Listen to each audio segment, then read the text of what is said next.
Yeah, good morning. Welcome to today's strategic financial management class. So today we'll be looking at capital budgeting decisions. So when under this particular topic, at the end of this topic, we should be able to define what capital budgeting decision is all about.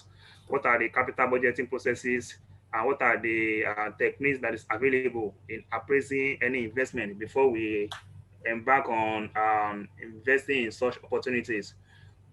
So invariably in today's class, we look at the meaning of the capital budgeting, the processes, and the techniques that we need to master very well in appraising all the identifiable investment opportunities. So talking about the techniques, they are basically divided into two. We have the non-discounted techniques and discounted techniques. But the non-discounted techniques is not much more examinable because it is it failed to incorporate what is called time value of money. So in that regard, we are not going to be using non-discounted techniques in investment appraisal.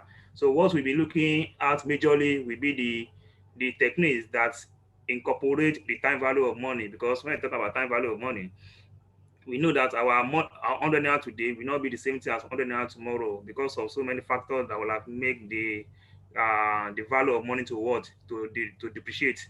So we'll be looking at the discounted techniques, and among which we'll be looking at the net present value, internal rate of return, modified internal rate of return, the adjusted present value, profitability index, and duration.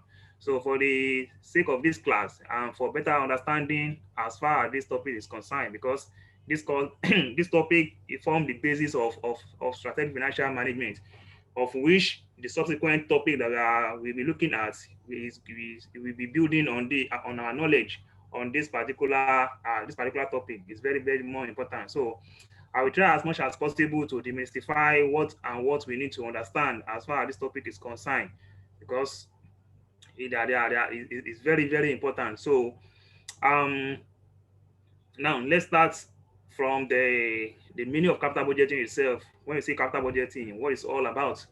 So um let me quickly do a overview of strategic financial management, what it's all about. Strategic financial management is a bigger aspect of financial management, because the strategic there that is that we need to um, make a strategic decision, not ordinary decision, a strategic decision for the organization in investing in capital budgeting, capital projects.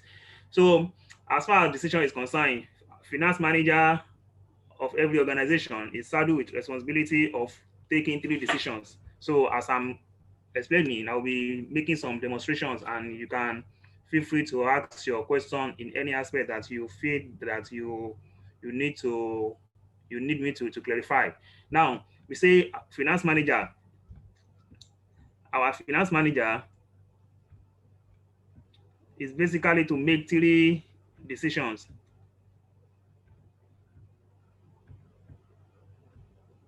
Is to make three decisions for the organization. So what are the decisions? What are these decisions? The first one is investment decision.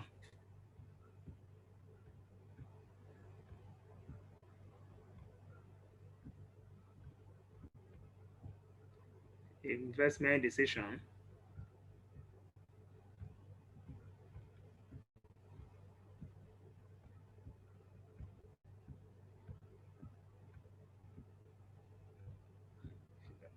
To make investment decision. The second decision that the finance manager of every organization must take is financing decision. The second one, financing decision.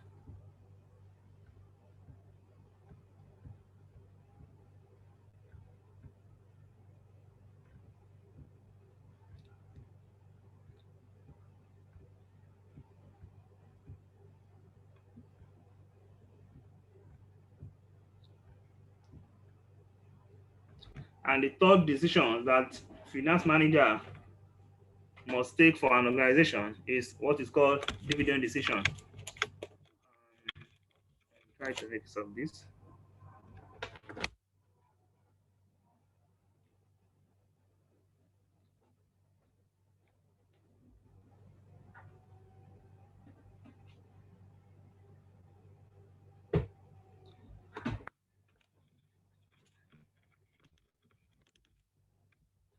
Dividend decision.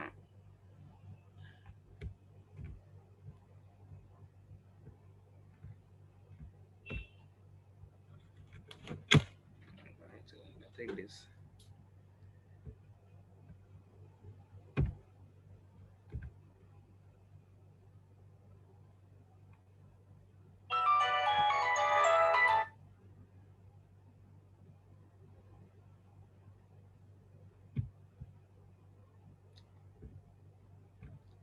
Dividend decisions.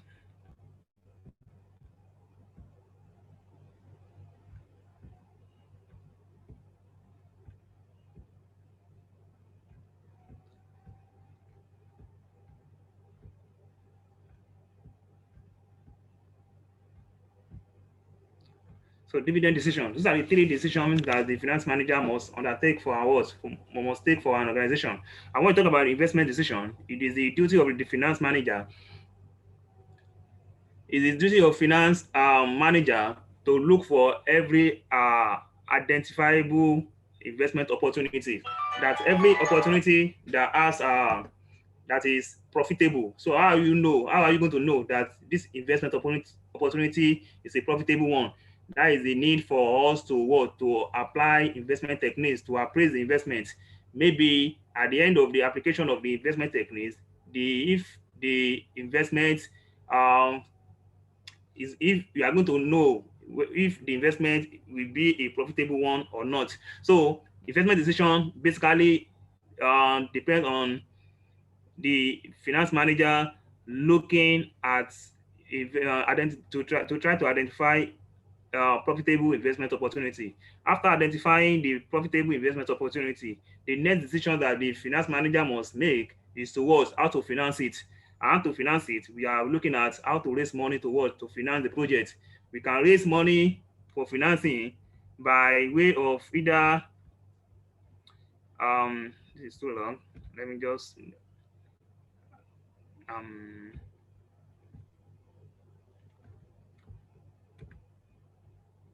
you can raise money by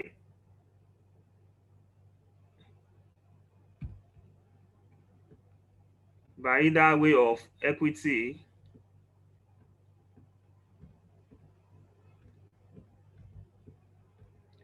I'm just trying to explain all this so that we, or by way of what? Of debt.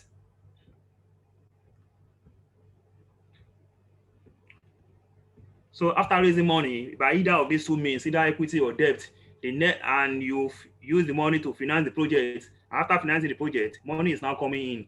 The next decision would be to what? To pay dividend to those who has provided what their capital in the what in the business, like shareholders or the venture holder.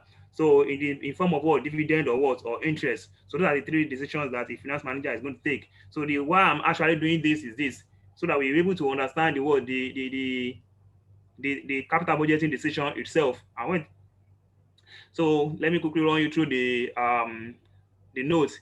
Capital budgeting decision focuses on the techniques available to determine whether or not new investment or project should be what should be undertaken or not. So capital budgeting decision is basically you using a techniques to know maybe that probable project that you are trying to undertake maybe is going to yield appropriate return or not.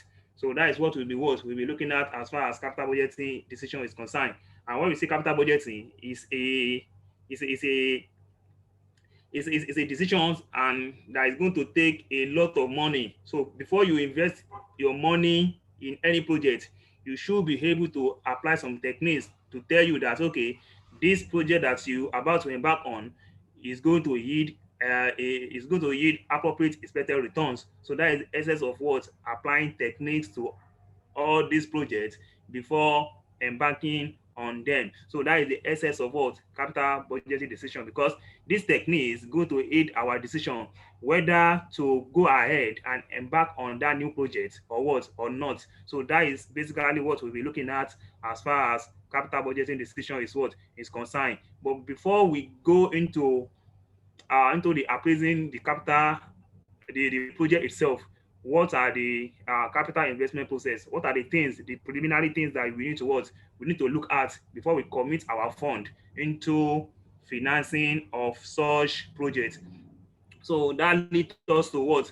Okay, before I say that, and the essence of this capital budgeting decision is this: is to ensure that at the end of the day, the people in concern should be the what? The shareholders, those who have committed their money into what into in the what in the organization. The essence is to what is to maximize their what their wealth. Any investment that the organization later embark on, the essence of it, that is the overall objective of it, should be to what to maximize the shareholders, to maximize the shareholders wealth. That is the essence of what capital budgeting decision, because the organization is making the decision on behalf of those that what that have contributed their money into the what into the organization. So the end result of it should be that at the end of the day, those that they've contributed their money, they have stake in the organization, they should be what they should be better off at the end of what at the end of every project that the organization embarks on. So for the organization not to embark on any project and at the end of the day the shareholders wealth will not be maximized, what are the preliminary things that the organization needs to what need to put into what into right perspective? So these are the process that the organization must have taken, that is their background work that they must have done before they what they go into investing in such projects. The first thing is the what determination of the what of the project, determination of the what of the budget. You have the you have to cut your clothes according to your what according to your clothes. You cannot cut it according to your size. If you are not having maybe you're having 1 yard and you are the type that you are bigger, you use maybe 3 yards. If you cut your clothes according to your size, the clothes will not be what will not be enough for you. So that means organization must make sure that they have fund available to undertake such projects. So they have to determine their budget. What do we have and what do we need to what to undertake this project? They have to what put those two things in what in right perspective, looking at your budget and looking at what is expected to execute such projects. So that is the first that is the first thing that the organization must look into: determination of your budget. The second one is what identification of the possible projects. What are the possible projects that we can commit our budget into?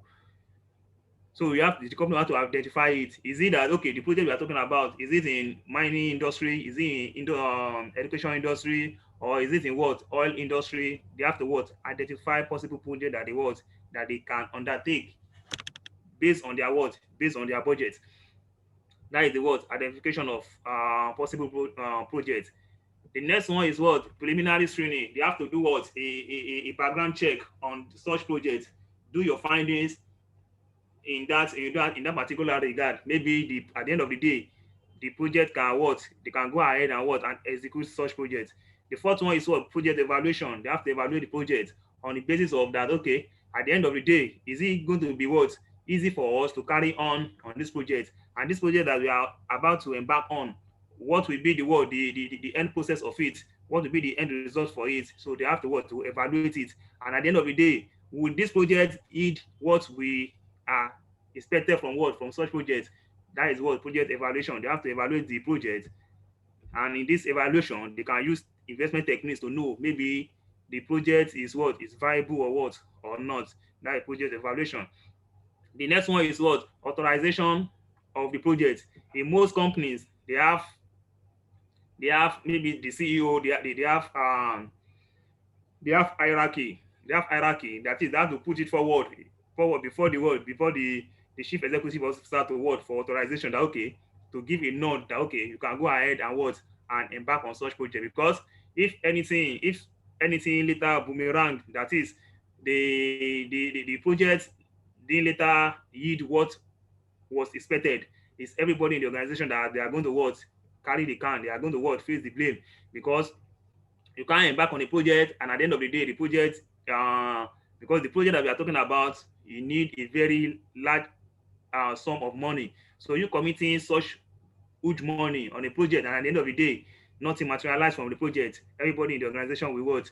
We have one or two will be blamed for taking such decision without proper evaluation or what, having good knowledge about the project. So there must be what? Authorization. Authorization will be based on the maybe the CEO or someone in charge of what? Project management in the organization. The next one is what? Management and what? And monitoring. There have to be what? Adequate management of and monitoring of such projects to see to the what? To the end of that project, so that there won't be any diversion or any misappropriation of fund. So there have to be adequate management and monitoring of such projects. And the last one is what? Post completion audit. At the end of the day, there have to be a what? A post completion audit at the end of the project. You have to audit everything, all the resources, manpower, and some other resources that are the what? Committed to the what? To the project. Were they judiciously used in accordance to the what? To the laid down rules, or is there any misappropriation or mismanagement or something, some other things? They have to be what? Post completion audit. So as far as capital budgeting decision is concerned, these are the what? The processes that these are the preliminary processes that organization was what? Must undertake before going to appraise such projects. So now, having known all this is not where we are going actually, but I just have to what? Have to explain all this, so you, because that will aid our what? Our understanding on the topic. That will aid our understanding on the topic. So now, the next thing we need to consider as far as capital budgeting decision is concerned is cash flows and their what? And their timing. There is no how you talk about investment appraisal without a full understanding of what is meant by what? Cash flows and their what? And their timing, because that is what we'll be dealing with exclusively when we are solving questions or when we are appraising project using any of those techniques. So now, when you think about timing, the timing of the cash flow is very crucial in investment appraisal, and it might affect the what? It might affect the decision. So these are the things that we need to note as far as investment appraisal is what is concerned. Now, when we say as far as investment appraisal is what is concerned, now the first thing I need to understand, I need to explain here is what? When you say investment phase, now in most textbook, I'm very sure all this I'm saying now, they are still what? Elementary as far as SFM is concerned, but trust me, the understanding of the basics is very, very important, because the way the question will come in the exam hall, it will be in a very bigger scenario. And if you don't understand the basics, how they come about, you giving you the net cash flow, how to generate your net cash flow by yourself, if you're not giving which discount factor to be used, you have to understand them. So that your understanding of the basics is going to help you a lot. You approach the question with what? With the base, with the knowledge of the words of the basics, and you will see how the what you need from the scenario. You just be seeing it, and what? You will be working with them without any problem. Now, let me quickly explain this. When we say investment phase, most textbooks they will tell you that investment phase, we all know. I'm very sure we all have knowledge as far as this topic is concerned, but I just want to chip in and bring our mind back to some very salient point there. And I'm very sure at the end of the day, it's going to aid our what? Our understanding on the what? On the topic. Now, when we say investment phase, most textbook will tell you that, okay, investment phase always happen in what? In year zero. That is our knowledge. And for the sake of argument, investment phase don't necessarily mean that it's going to be in what? In year zero. When we say investment phase, what does it mean? If it's going to take me 5 years, let's say we are talking about constructing a building. If it's going to take me 5 years to construct that building, and I'm going to what? Spend some money within that 5 years. So my investment phase, as far as that project is concerned, is what? Is 5 years. It's not necessarily in year zero. What I'm saying in here is this: if you see a question and they tell you that, okay, the investment phase is from zero, from is year zero, and there are still some what they are still going to incur some cost on that project before getting return from that project. So the period in which you are still spending, you are still spending, you are still incurring some cost. So those period, if I'm to construct a building, let's say a building now, and it's going to take me 5 years to construct that building. So that 5 years from year 0, 1, 2, 3, 4, 5 will be my what? My investment phase. It will be my investment phase. So after incurring costs on that project, that's okay, I'm now getting return from that project. That okay, let me try to illustrate that for our understanding. So um what I'm saying here is this. My investment phase, okay, this represents the date of making investments, and this in most cases happen in what? In year zero, and it might as well extend into year one, year two, depending on the type and nature of the what of the project. So what you should look out for as far as any question on NPV is concerned is this, or any investment appraiser is concerned is this. Your investment phase is not necessarily going to be in year zero only. It might extend to what? Year one, year two, year three, depending on the what, on the nature and the type of that project. Like I've used a building as an example. If it's going to take me 10 years to construct, to execute a project, so that 10 years will be my what? My investment phase. That's my investment period. We have to take note of that. So after my investment phase, after finishing, after the completion of that project, if I'm now starting getting returns from that project, let's say after the 10 years, year 11 upward, I'm now getting return from that project. From year 11 upward will now be my what? My return phase. Let me try to illustrate it like this. Let me say, okay, the project, the project will take me, let me say, uh, let me try to use a better this thing so that we see very well.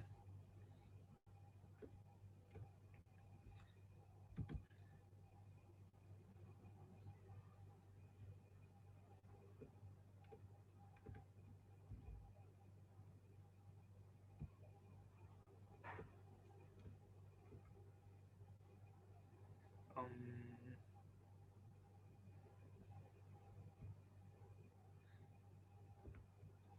so if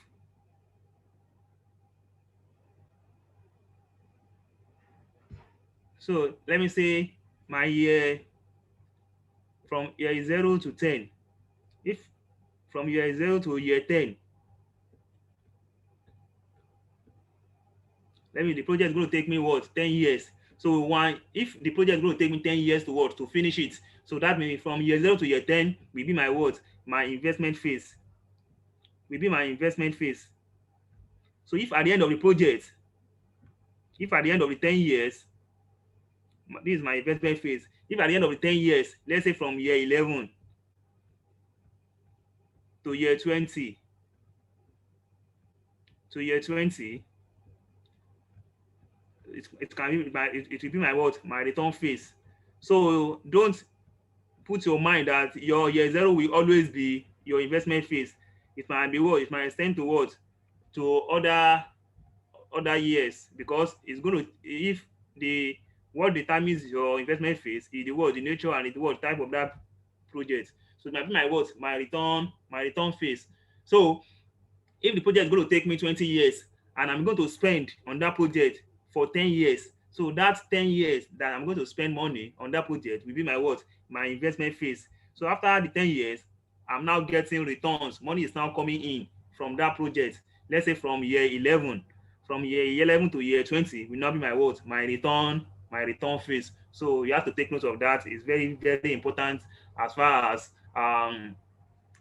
capital budgeting decision or investment appraiser is what is concerned. So having known that, the next thing, let's look at the non-discounting techniques. Now, one of the criticism of non-discounted techniques is that they fail to incorporate or to take into consideration time value of money, and that is we are not living in a world. So many things can happen as far as money fluctuation appreciation is what is concerned. So because of these techniques, they fail to what? To incorporate time value of money. And what is time value of money? That time value of money is trying to tell us that our 100 naira today might not be what 100 naira tomorrow. typical example of that is that I can buy bread of 100 naira today, and tomorrow I'll go to the same thing to go and buy something like that, and I'll tell me that it's no more 100 naira, it's what? It's 120. So that is what time value of money is concerned. But because these techniques fail to incorporate time value of money, that is why this technique is not useful as far as investment appraisal is what is concerned, because the essence of applying these techniques is to guide, to safeguard us in what? In investing in any project, and at the end of the day we are not going to get a adequate return from such projects. So for the sake of knowledge and for the sake of understanding, for the sake of knowledge, we can just have our idea of what? Of non-discounted techniques. So what are the techniques under the non-discounting techniques? We have accounting rate of return. It is popularly called ARR. It's accounting rate of return. So what it's all about? Accounting rate of return is based on accounting profit and not cash flow. It uses financial accounting profit after charging all financial accounting expenses, including what? Depreciation. So what is the formula for calculating accounting rate of return? So the formula is simply my average annual accounting profit divided by what? Average investment. So in any question, let me say you are giving a project and you are giving project, and you are giving the profit for such project, let me say for 3 years. Let me say for year one, let me say the profit is 3,000. This, I'm just using a hypothetical figure.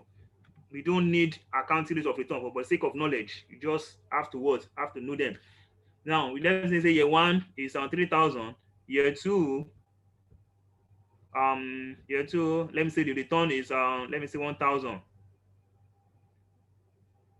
Okay, this is the what? This is the, let me say this is the profit, and the investment. The investment, it will happen. It will going to happen in what? In year what? In year zero, and you are committing. Let me say 10,000. This is the investment. I just want to see how you show how to apply the formula. So the formula is saying that what? For me to calculate my accounting rate of return, the formula is average annual accounting profit divided by what? Average investment. So find the average. The addition of these two divided by 2 will give me the what? The average. So this one is 4,000 divided by 2, that is 2,000. That is 2,000. And my what? Average investment. What is my average investment? This is my investment divided by 2. This also gives what? 5,000. So my ARR, we don't need this. This is too, it's a basis, it's too basics, but we don't need this one for investment appraisal because of what? We'll be dealing majorly on what? On discounted techniques. So you say your ARR is 2,000, you have your 2,000 divided by 5,000. So that is your what? That is the ARR. So that is, we don't need this. So, but for the sake of knowledge, we just have to just know that okay, this is how to calculate accounting rate of return. They are inside. You see them in the what? In the textbook. You see them in the what? In the textbook, how it's being.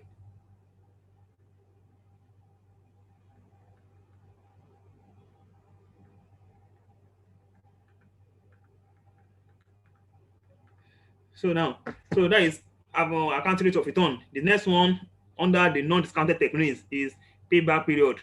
And when you're talking about payback period is telling us that payback period is the time taken in years for a project to what? To recover its initial investment. To is the time taken in years for a project to recover its initial investment. So what is the formula is what? Initial outlay divided by what? Annual cash flow. If I've used let me say if I've used 20,000, I've spent 20,000 on a project. I've spent 20,000 on a project, and the annual cash flow, money that I'm going to see from that project, let me say is 5,000 annually. I'm going to see 5,000 on that project annually. So what will be my what? What will be payback period? What payback period is telling us is that how long in years that I'm going to recover the money that I've spent on that project. So if I spent 20,000 on that project and I'm going to get annual cash flow of 5,000 for that project. How long? How the number of years that is going to take me to recover my money that I've spent on that project? That is what payback period is talking about. So you're looking at this example, 20,000 divided by 4,000. That is what is 4. So for a project that I've spent 20,000 naira on, and I'm getting 4,000 naira annually, so that means I'm getting 5,000 naira annually. That means it's going to take me what, 4 years to recover my what, my my initial outlay, So what to be the decision as far as paper period is concerned is this: management will always have their target. If management target is what, is 3 years, so, and at the end of the using a payback period to know the number of years that it's going to take me to recover or to recoup my initial outlay. So you always compare your payback period with your with the management target. If the management target is less, let me say the management target in this regard, let me say management target just 3 years. The management target is 3 years, and you calculate for that project is 4 years. So that means it's going to take you extra 1 year to recoup your initial outlay. Is more than the management target. You can say, okay, we should not embark on that project because it's more than the target. But if it is lesser than the target, you can you can say they should embark on that project because the company will be able to recoup their money back, to recoup their initial outlay before the target. So I don't want to spend more time on non-discounted techniques because they are not basically examinable as far as SFM is concerned, because their major criticism is that they fail to incorporate, or they fail to take into consideration time value of money. So we be looking at discounted techniques. This is where we are going to really, and these are the area that we need us to pay more attention and understand the nitty-gritty of all these techniques once and for all, because they will form the basis upon which we will build on subsequently on based on the on subsequent topic. Now, discounted techniques. When we say discounted techniques, I think this here method adjusts for for the timing of receipt and payment, and therefore overcome a problem of time value of money that traditional techniques fail to incorporate. The techniques will be addressed one by one.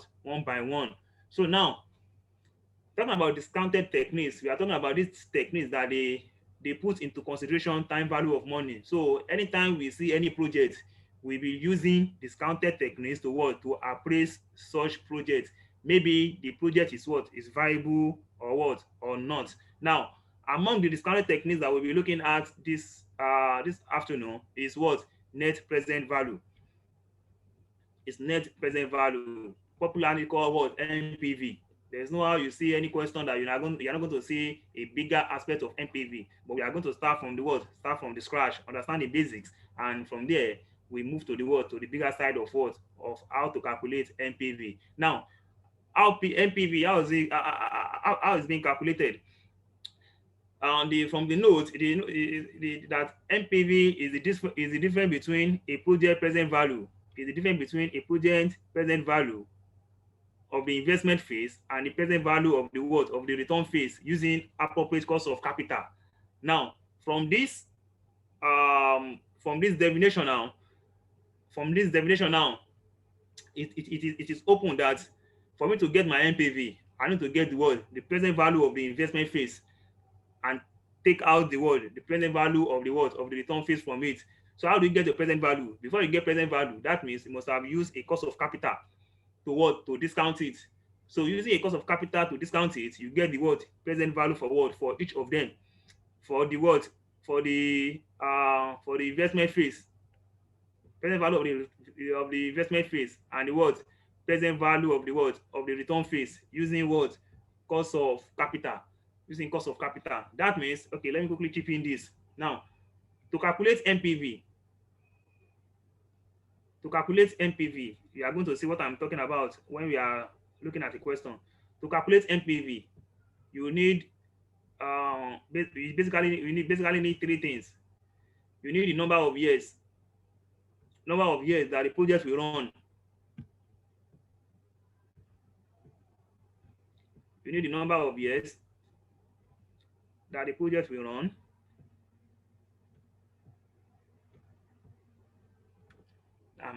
You need the word, the relevant cash flow. Relevant cash flow. We get there. The relevant cash flow. The relevant cash flow. So it is both the inflow and the outflow. So we have the relevant cash flow.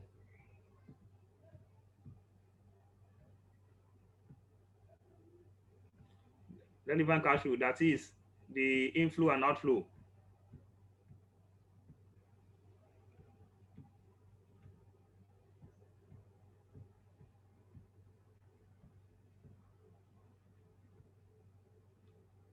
Inflow, and the second one is the outflow.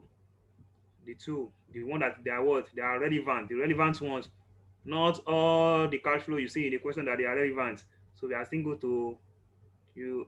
You will see the principle. Now, the relevant outflow, inflow, and the what? You need the what? Appropriate cost of capital. Appropriate. You need the cost of capital that is consistent with the what? With that relevant cash flow.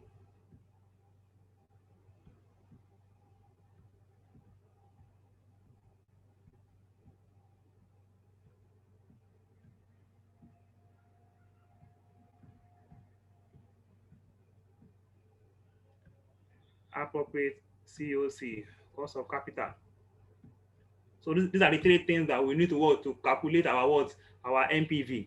You need the number of years, the relevant cash flow, and the what?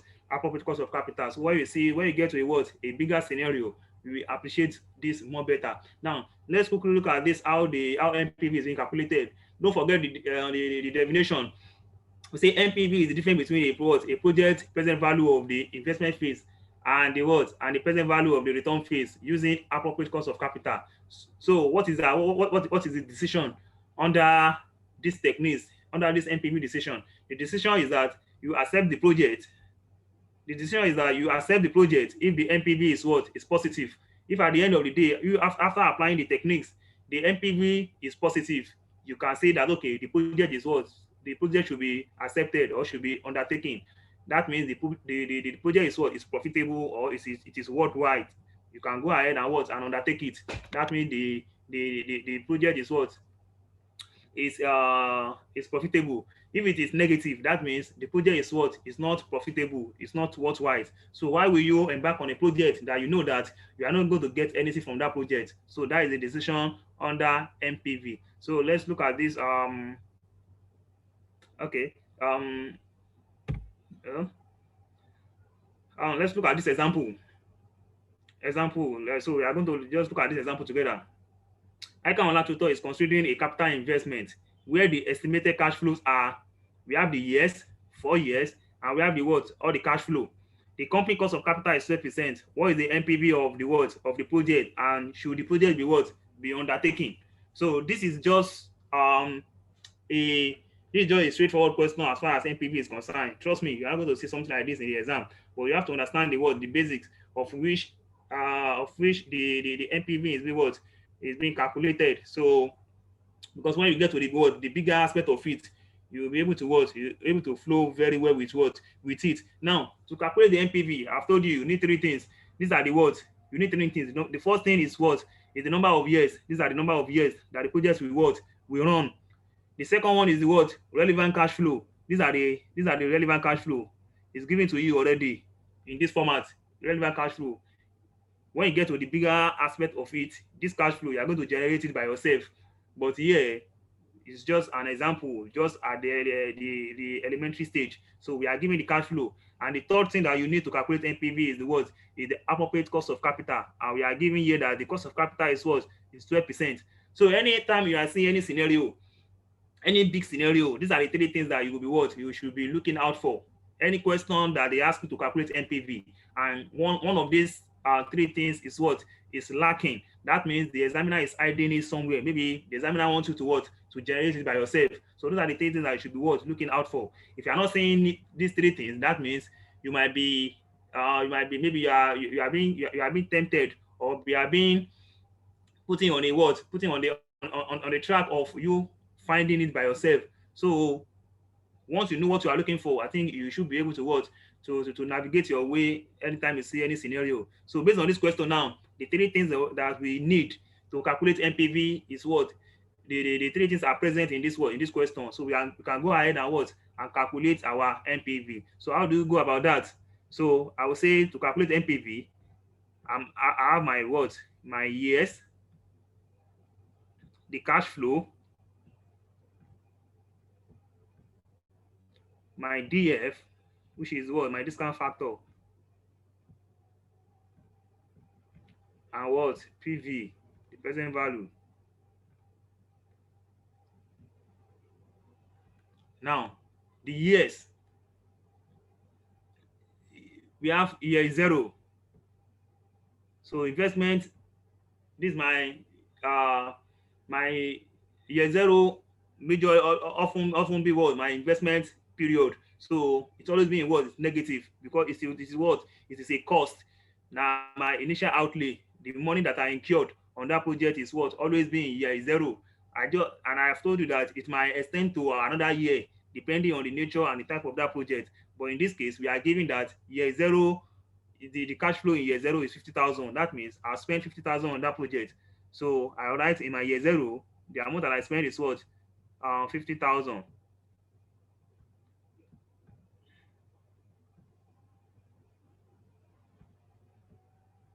It's 50,000. So it's a cost that I've incurred. It has to be in what? In bracket.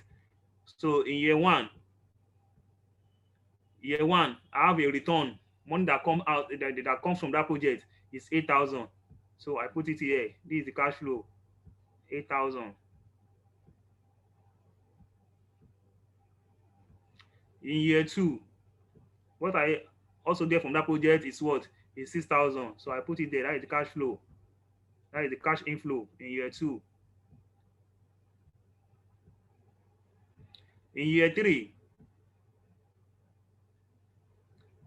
another inflow is what? Is 10,000. I received another 1,000 from that, 10,500 from that project.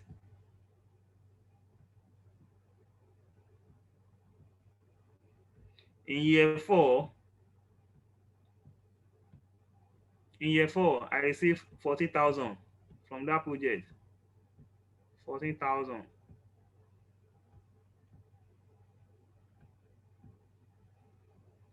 40,000 from that project. So those are the cash flow from that project from year zero to what? To year four.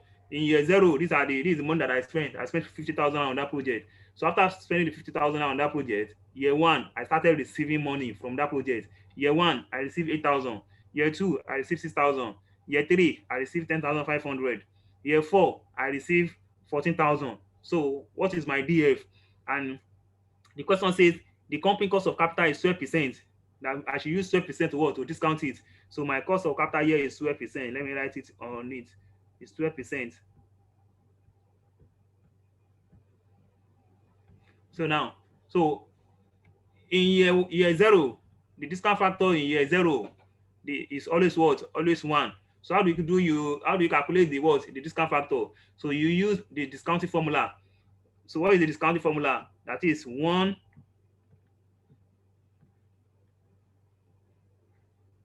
That is 1 divided by 1 plus r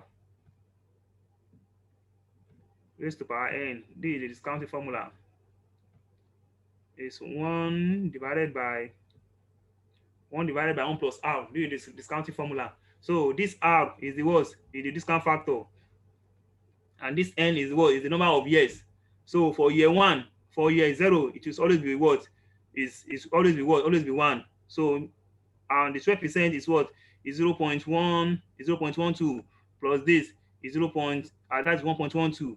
The year is what? Is 0. Anything is by 0 in math is what? Is 1. So 1 divided by 1 is 1. So year 0, it will always be what? The discount factor will always be what? Always be 1. For year 1, what will be the discount factor? We pick our calculator and we we pick our calculator, and we can use this shortcut, or this let me call it what is,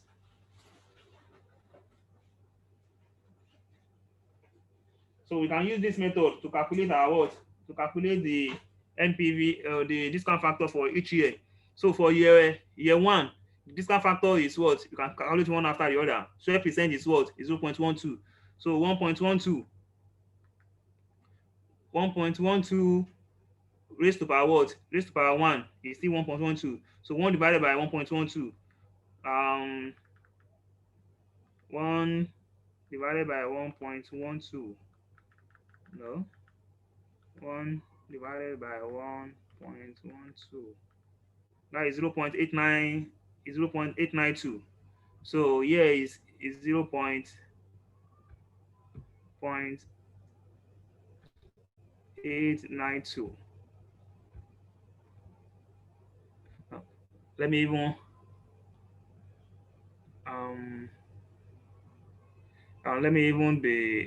let me ask the sorry, Mr. Latif, are you there? I'm here. Okay. So I want it to be an interactive class. So you'll be calling me. You have to get involved. I hope you are with your calculator and your writing materials. Yes, I'm with my calculator. Okay, be feeding me with the figure. Be feeding me the figure so that we make everything lively. So that it won't be a one class things. Now I hope you understood everything till this particular stage. Yes, sir. Okay, so now what will be, you know how to get the discount factor? Yeah, very, very well. Now, if you know how to get the discount factor now, do you know this method that, okay, from your calculator, press 12%, 12 divided by 100. 12. You know, we are looking at 12%, and 12% is the same thing. You made mention of the particular shortcuts now. You said what? I thought you made mention of the calculator, using the particular shortcut method, using the calculator. Yes, that's what I want to tell you now. Okay. So now, from your calculator now, press 12%. That is 12 divided by 100. 12 divided by 100. Yes. So okay. So plus 1. Plus 1. Yes. So what would that give you? That's 1.12. So that's 1.12 divided by that same number again. Divided by 1.12. Okay. So equals to what do you get? 1. So that means that 1 is for what? For year 0. Press for another, 0. Press equals to again. Okay, 0.892. It's 0.892. That is for what? For year 1. Press equals for to again 1. To get for year 2. 0.797. Okay, wait, let me write it out. Is 0.what? 797. 797. Okay. Press equals to again to get for the next year. Okay. 0.711 or 712. Is 0.712, Abi? Yes, sir. Okay. Equals to again to get the next one. 0.636. Is 0.636. 636. Okay, now, so do you understand the method? Yeah, Instead of you doing this one, I just want to go back again. You said 1 divided by, using the calculator now, 1 divided by the discount factor here is 12%, Abi. The discount factor we are talking about. Yes, that's what I want to say now. The discount factor here is what? It's 12%, right, Abi? Yes, sir. Okay, what is 12%? 12% means what? 12 divided by 100, is that not? Yes, sir. Okay, yeah, press on your calculator. 12 divided by 100. 12 divided by 100. Okay, 0.12. It's 0.12. So add 1 to it, plus 1. Okay, plus 1. That's 1.12. 1.12. 1.12. Okay. Now divide everything Yes. by that 1.12. Okay. That's 1. That is 1. So that 1 will be for Okay, what? I understand For year now. is 0. Yes, I So for understand now. subsequent year, you That's just be without for pressing the 0. equals So to. equals sign. Equals to. Okay. You just be equals to get for the word for the subsequent year. For So that the is subsequent years. Okay. yeah, for the subsequent year. Even though you have up to 20 years, you just be pressing equals to to be getting for the word for the next year. Okay. Now. Okay, sir. Okay. So now, Yeah, having got that now, the next thing is to get their word, their PV. How do you get the PV? The cash flow multiplied by the what? By the discount factor. So this one, 50,000 times 1, it will still return what? The same 50,000. So we have 50,000. This one still is 50,000 in what? In bracket, because it's a what? It's a cost. It's a cost that we incur. So for year 1, 8,000 times is 0.8925. So you'll be telling me figures are 7136. 7136. 136. Okay. Now the next one, 6,000 times 0.797. 4782. 4782. Yes, sir. 4782. Okay. Now 10,500 times 0.712. 7476. 7476. 76. Okay. The next one, 14,000 times is 0.636. 8904.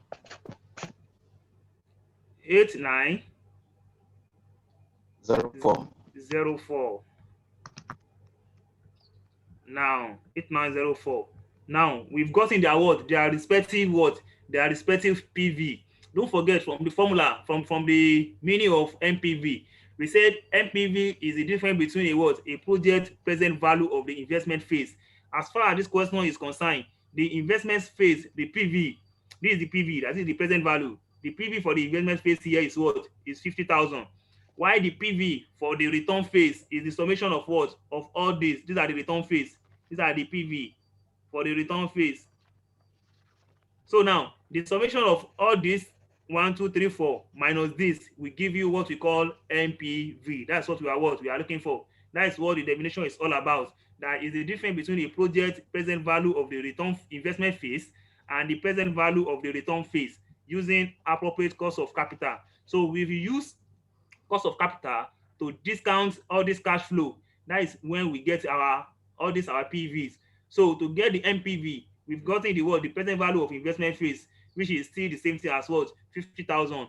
And this is our return. These are the return we get from the investments. We've discounted it already, and it has given us this figure. So add up all these PV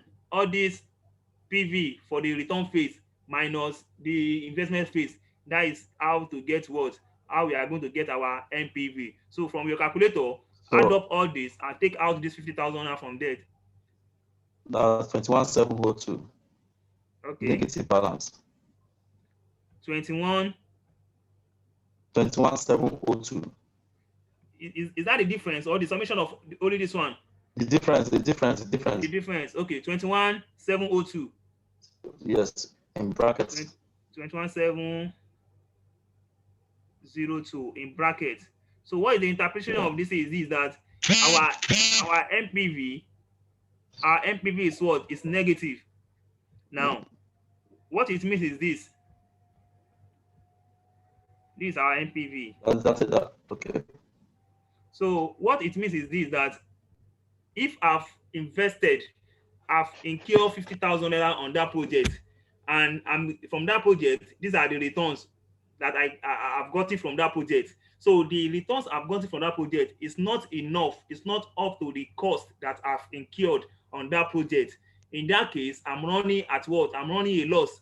I'm going to run what? A loss if I embark on this project. So that is the essence of all this MPV and some other techniques. It helps us to what? To appraise a project whether the project is what is viable, maybe the project is profitable or what or not. In this case, after applying NPV and I'm getting what a negative, that means the project, what I'm going to get from that project is not going to be enough compared to the what, to the cost that I'm going to incur on that project. That is why I'm getting a what, a negative. That is, the PV of the investment phase is greater than the what, the PV of the return phase, and in that case I'm getting a what, a negative NPV.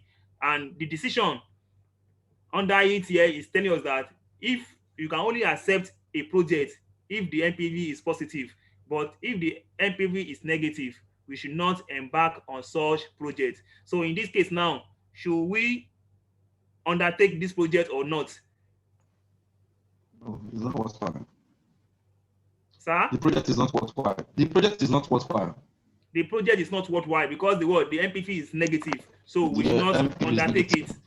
The NPV is what, is negative, so we should not undertake it. So that is that as far as what NPV is concerned. That is just how to calculate NPV if you are giving the cash flow, the number of years, and the what, and the discount factor, the appropriate discount factor. So that is that on that. I think there's another example there on when the cash flow they are uniform. So do you have any question in this regard before we move to the next one? No, sir.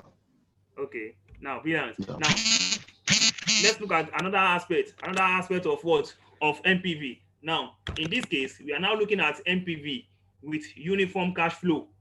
What do we mean by uniform cash flow? That means the cash flow, the cash inflow from that project, it follows annuity pattern. It follows annuity pattern. So if instead of calculating for year by year, so far the cash flow is what, is uniform, is the same thing. We can able to what, to use a present value of annuity, that is a cumulative present value of annuity, to get the what, the cumulative discount factor, instead of what, calculating year by year. So we are going to look at that one. Let's look at this example together, and this will aid our understanding on cash flow and how to use discount factor, maybe to use cumulative discount factor or the normal discount factor. So from that first example, that one we use normal discount factor. But here, when the cash flow follow a particular pattern, a pattern that is similar to what, that is annuity pattern, we are going to use what is called a annuity factor. So I'm going to show you that also. Now, example 2, ICAN Online Tutors is to undertake a project that will need initial outlay of 100,000, and the project will generate the following returns. Years, 1 year, from year 1 to year 5, the project will generate 30,500. From year 6 to year 10, the project will generate 12,000, and to from year 11 to infinity, the project will generate 6,000. If the cost of capital is what, is 15%, should the project be undertaking or what, or not? Should the project be undertaking or what, or not? Now, how do you go about this? You still follow the same thing, but I just want to show us when a project follows a particular pattern, it follows annuity pattern, how to get the what, the discount factor. So let's quickly look at this also. And you see, this represents the years,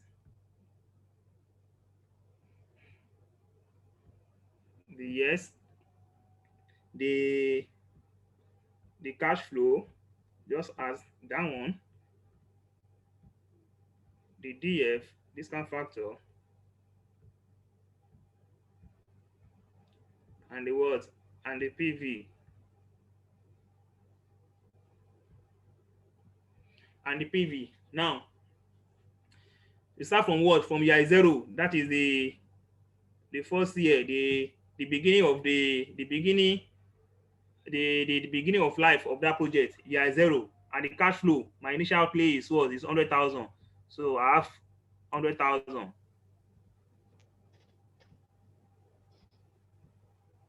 I have 100,000 as my what? As my initial outlay, my cash outflow.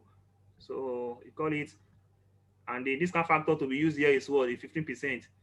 Let me indicate it here. 15%.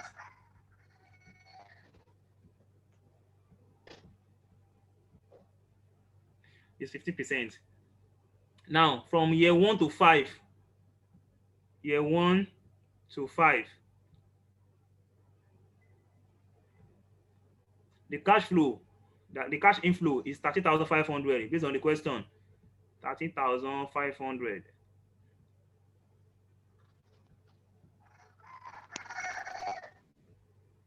35,500. For year 6 to 10 is 12,000. So I can say my year 6 to 10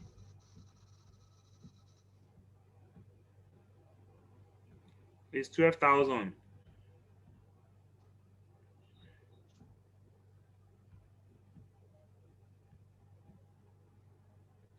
And 11 to infinity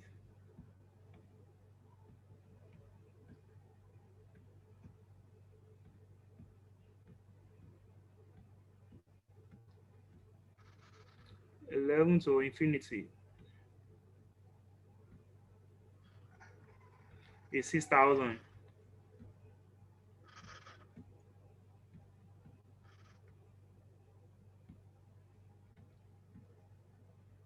Now, what is the discount factor? Now, the essence of this example is this, that when you see a cash flow that is what, that follows a uniform pattern, a particular pattern, instead of calculating discount factor one by one, you can use a cumulative annuity factor to get the what, the discount factor between that, within that range. Now, look at this example. Here, we are looking at what? This is the years 1 to 5. This 1 to 5, you can say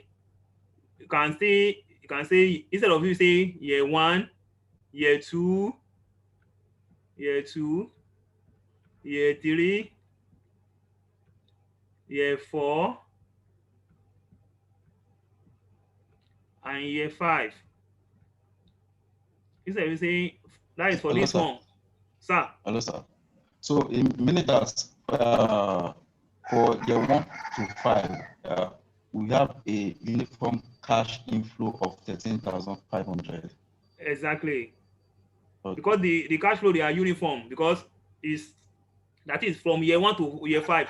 Year 1 is 13,500. Year 2 is 13,500. Year 3 is 13,500. Year 4 is 13,500. Year 5 is 13,500. Okay. They are uniform. They are the same thing within that range. Okay. So instead of you calculating the discount factor one by one, you can use cumulative annuity factor formula to get for that 5 years. Are you getting it now? So what is the formula? So this is the formula for cumulative annuity factor. Let me write it here. Cumulative annuity factor. Let me call it CAF. So it's sorry, sir. This is not clear. I don't know if you can use another color, probably black. Okay. Let me.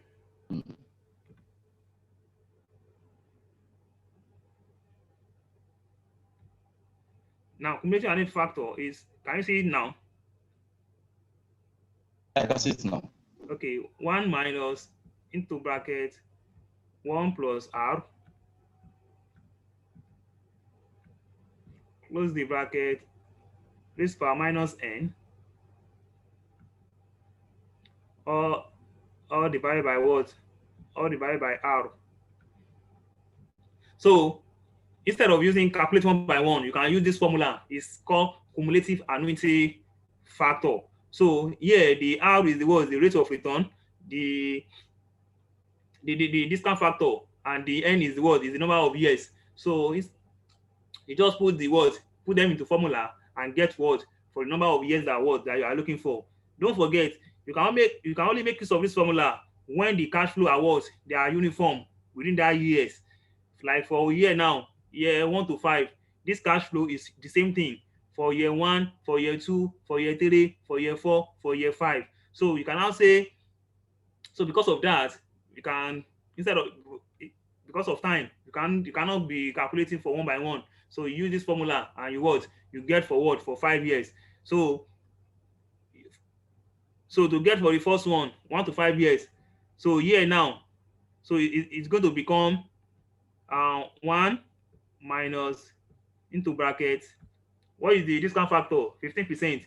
15% is what? Is 0.15 plus 1. Plus 1, it becomes what? 1.15. Is that not? So 1.15, close the bracket, raised power minus n. N is what? The number of years you are looking for. And in this case, it's how many 5. years? 5 years. So you put your 5 years. there. So 5. All divided by what? R, which is what? Is 0.15. That is 15%. So 0.15. So from here now, you can solve mathematically from your calculator. So how are you going to do it? 3 point what? 3.352. 3.352.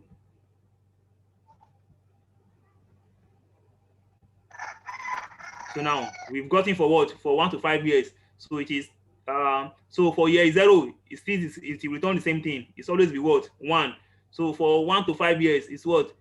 3.352.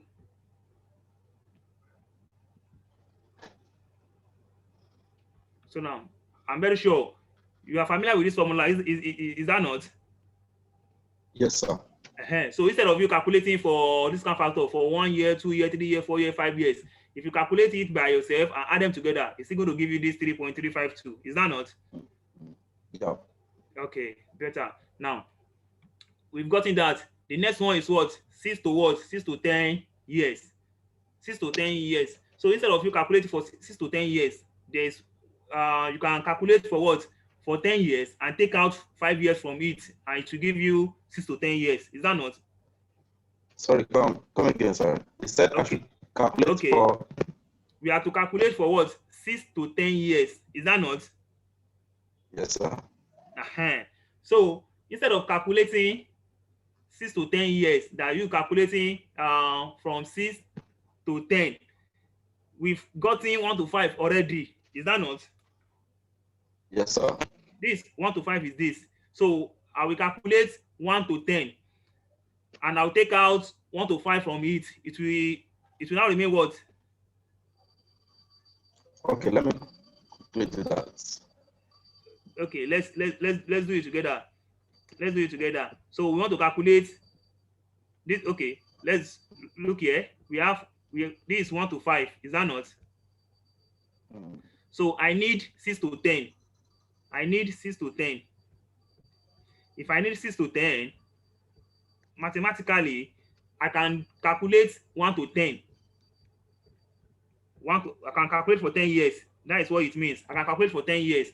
So after calculating for 10 years, I can take out 1 to 5 from it, and I will be left with what? 6 to 10. I hope you understood what I'm trying to say. Yes. Okay. Wait. Let me put it here. Let me say 1. I have 1, 2, 3, 4, 5, 6, 7, 8, 9, 10.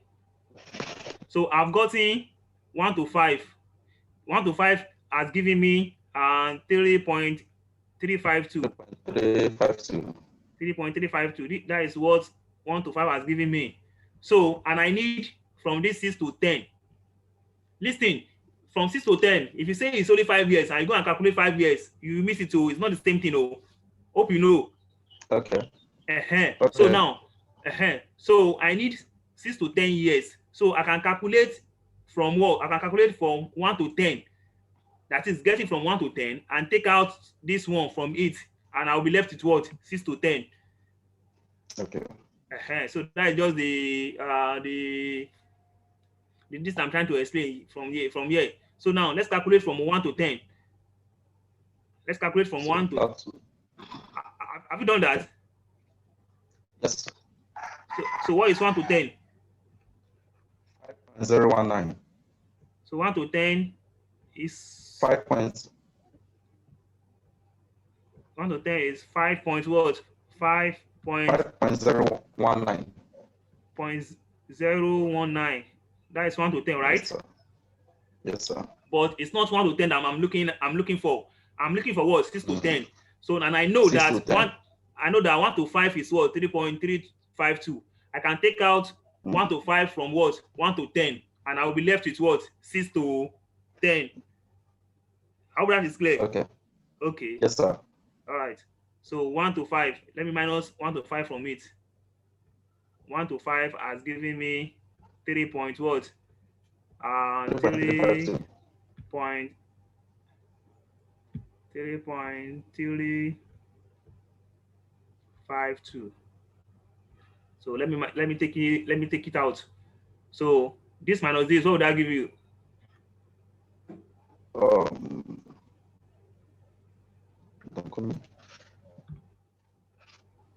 5.019. What?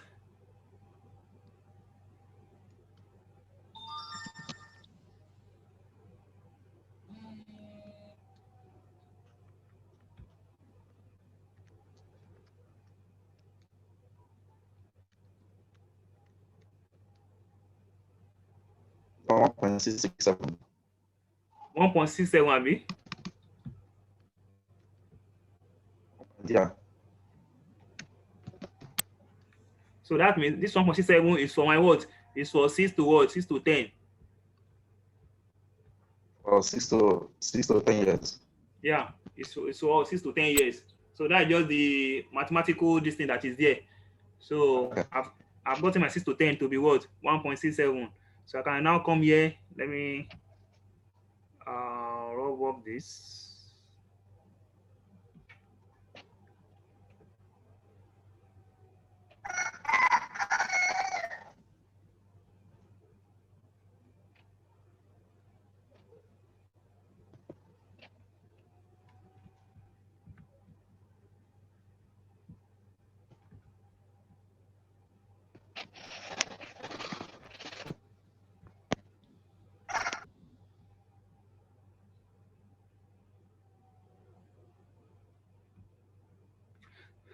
So now it's 1.67.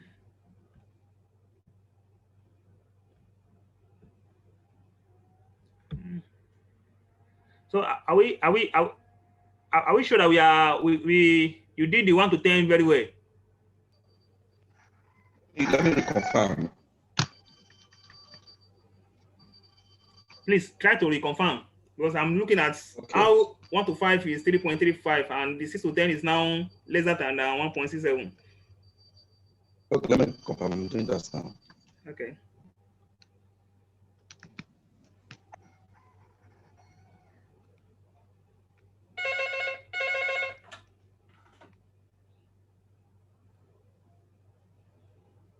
Yeah, 1 to 10 is 5.019. Okay, no problem.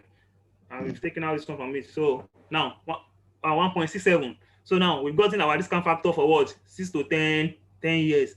The next one is what? 11 to what? To infinity. The 11 to what? To infinity. And to let me rub off this so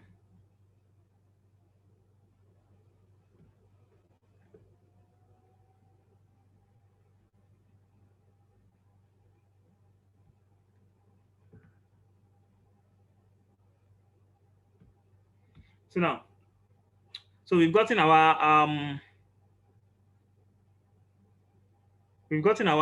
6 to 10. So we need from 11 to what?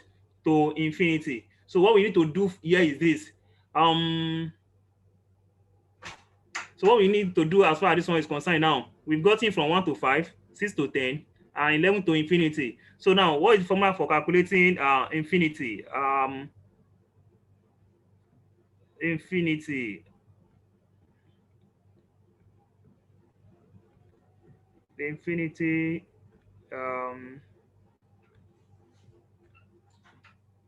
is what? What is the formula for calculating it's not to infinity? That's 1 divided by what? 1 divided by r. Is that not? Yes, 1 divided by r. 1 divided by r. Now, but in this case, we need from what? From 11 to infinity, and we don't have from 11 to infinity. So what we are going to do in this regard is this. We can do from what? From 1 to 11. We do from 1 to 11. Don't forget, we've gotten up to 10. 1 to 10 is what already? 5.019. So we can get for 1 to 11. That means we are getting for what? For 11 years. And we take out 10 years from it. So we get 11.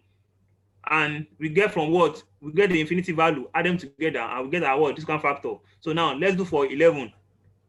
So, can you repeat, sorry, please? Is that what?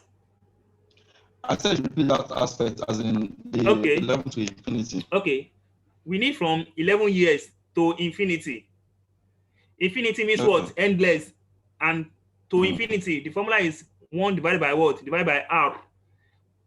So before we look for what? To infinity, we need to start from what? From 11.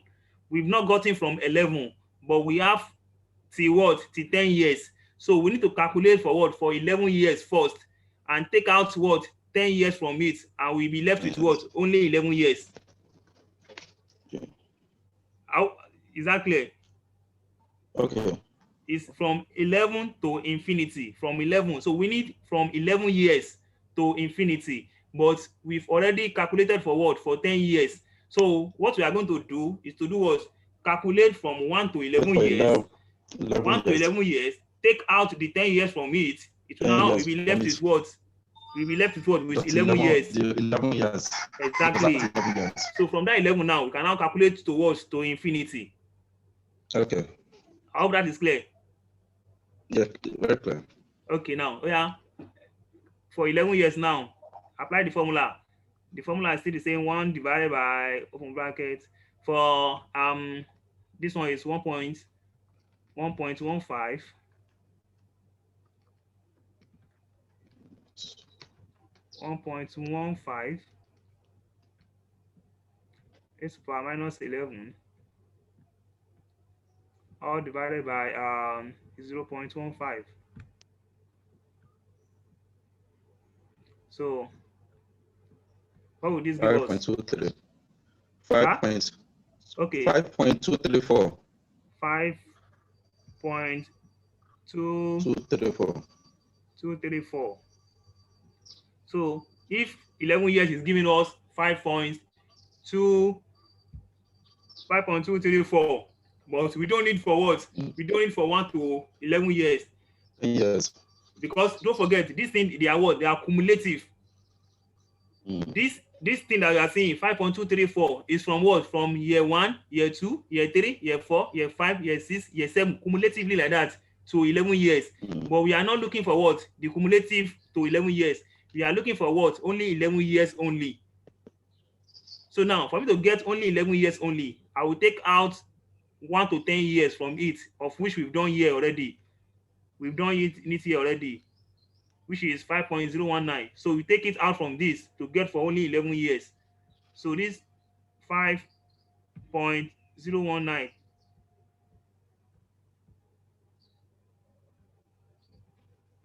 So so what would that give us? 5.234 minus 5.019. 215. Sir? 2215. 2215 is 0.15. 0.215. 0.215. So that means for 11 years is what? Is 0.215. But we need from 11 years to what? To infinity. So to infinity, yes. to infinity is what? 1 divided by what? R. 1 divided by what is our R? Is 0.15. What would that give us? That's 4.651. Not correct. Why are we using 0.15 there? That is the rate. That is the rate. That is the rate. Okay, discount rate. Okay. Yeah, use the normal discount rate. 50%. Okay. 6.667. It's what? 6.667. That is 1 divided by 0.15. Yes, sir. 1 divided by 0.15. Okay. Okay, 6.67. Okay, thank you. 6.67. So that is to what? To infinity. So I've gotten to infinity and 11 years. So add them together. That is what I'm looking for. That is what will make my discount factor from 11 years to what? To infinity. From 11 years, I've gotten for 11 years, and I've gotten to what? To infinity. Add the two together. That is your what? The discount factor for 11 years to what? To infinity. I hope that is clear.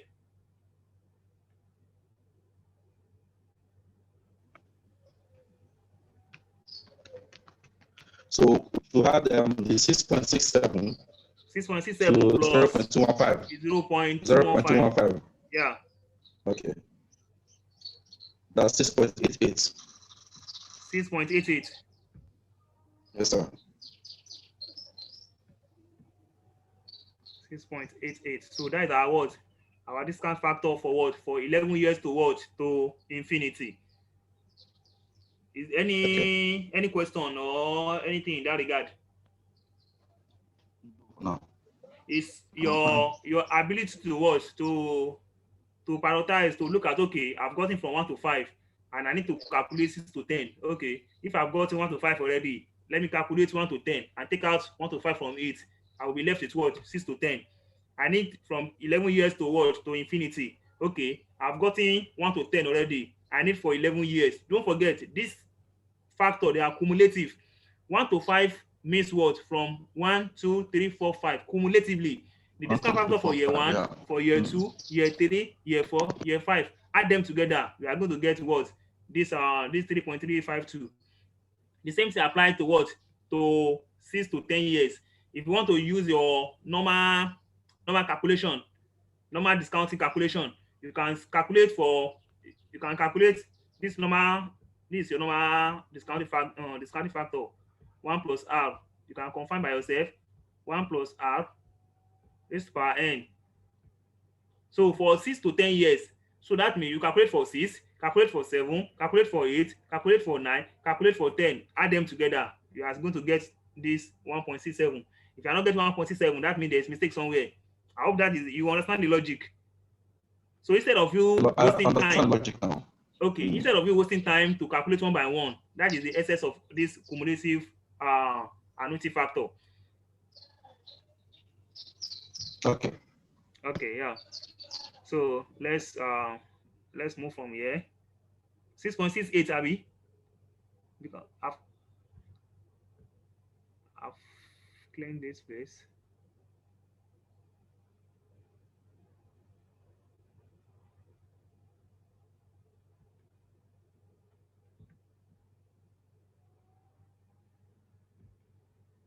So it's 6.68. Is that not?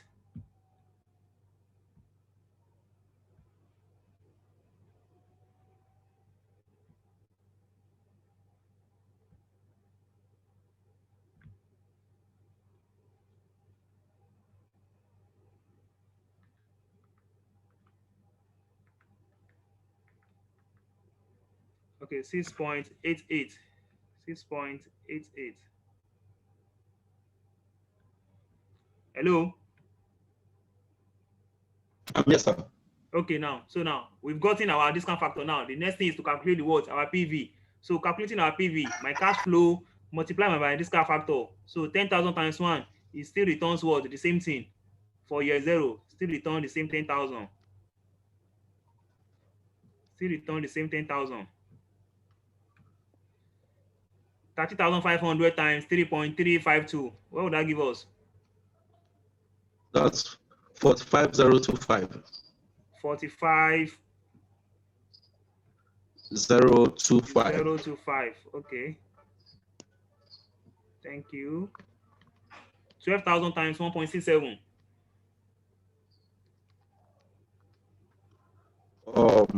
20,040. 20,040. 20,047. 040. Okay. 20,040. Okay. Another 0 here. Okay. Now the last one. No.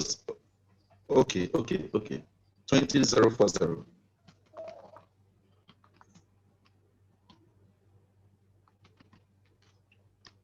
41,280. 21,280. 41, 41, right? Okay. Yes. 41,280. 41,280. 41,280. Like this, right? Yes, sir. Okay. So now, this is my initial outlay. It has to be in what? In brackets.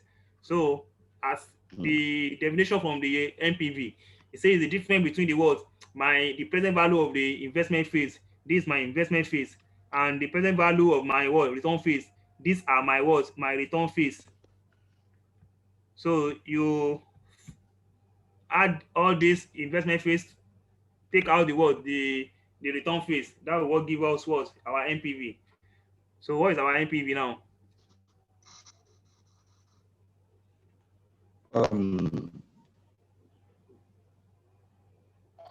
Minus 100,000. 100 what? 6352. 63 Positive. 6352 6352. Okay. Yeah. So that is Yeah. our NPV. So in this case, our NPV is what? Is positive. So what is the decision? So the project is viable. The project is viable. That is, it is profitable. We can go ahead and what?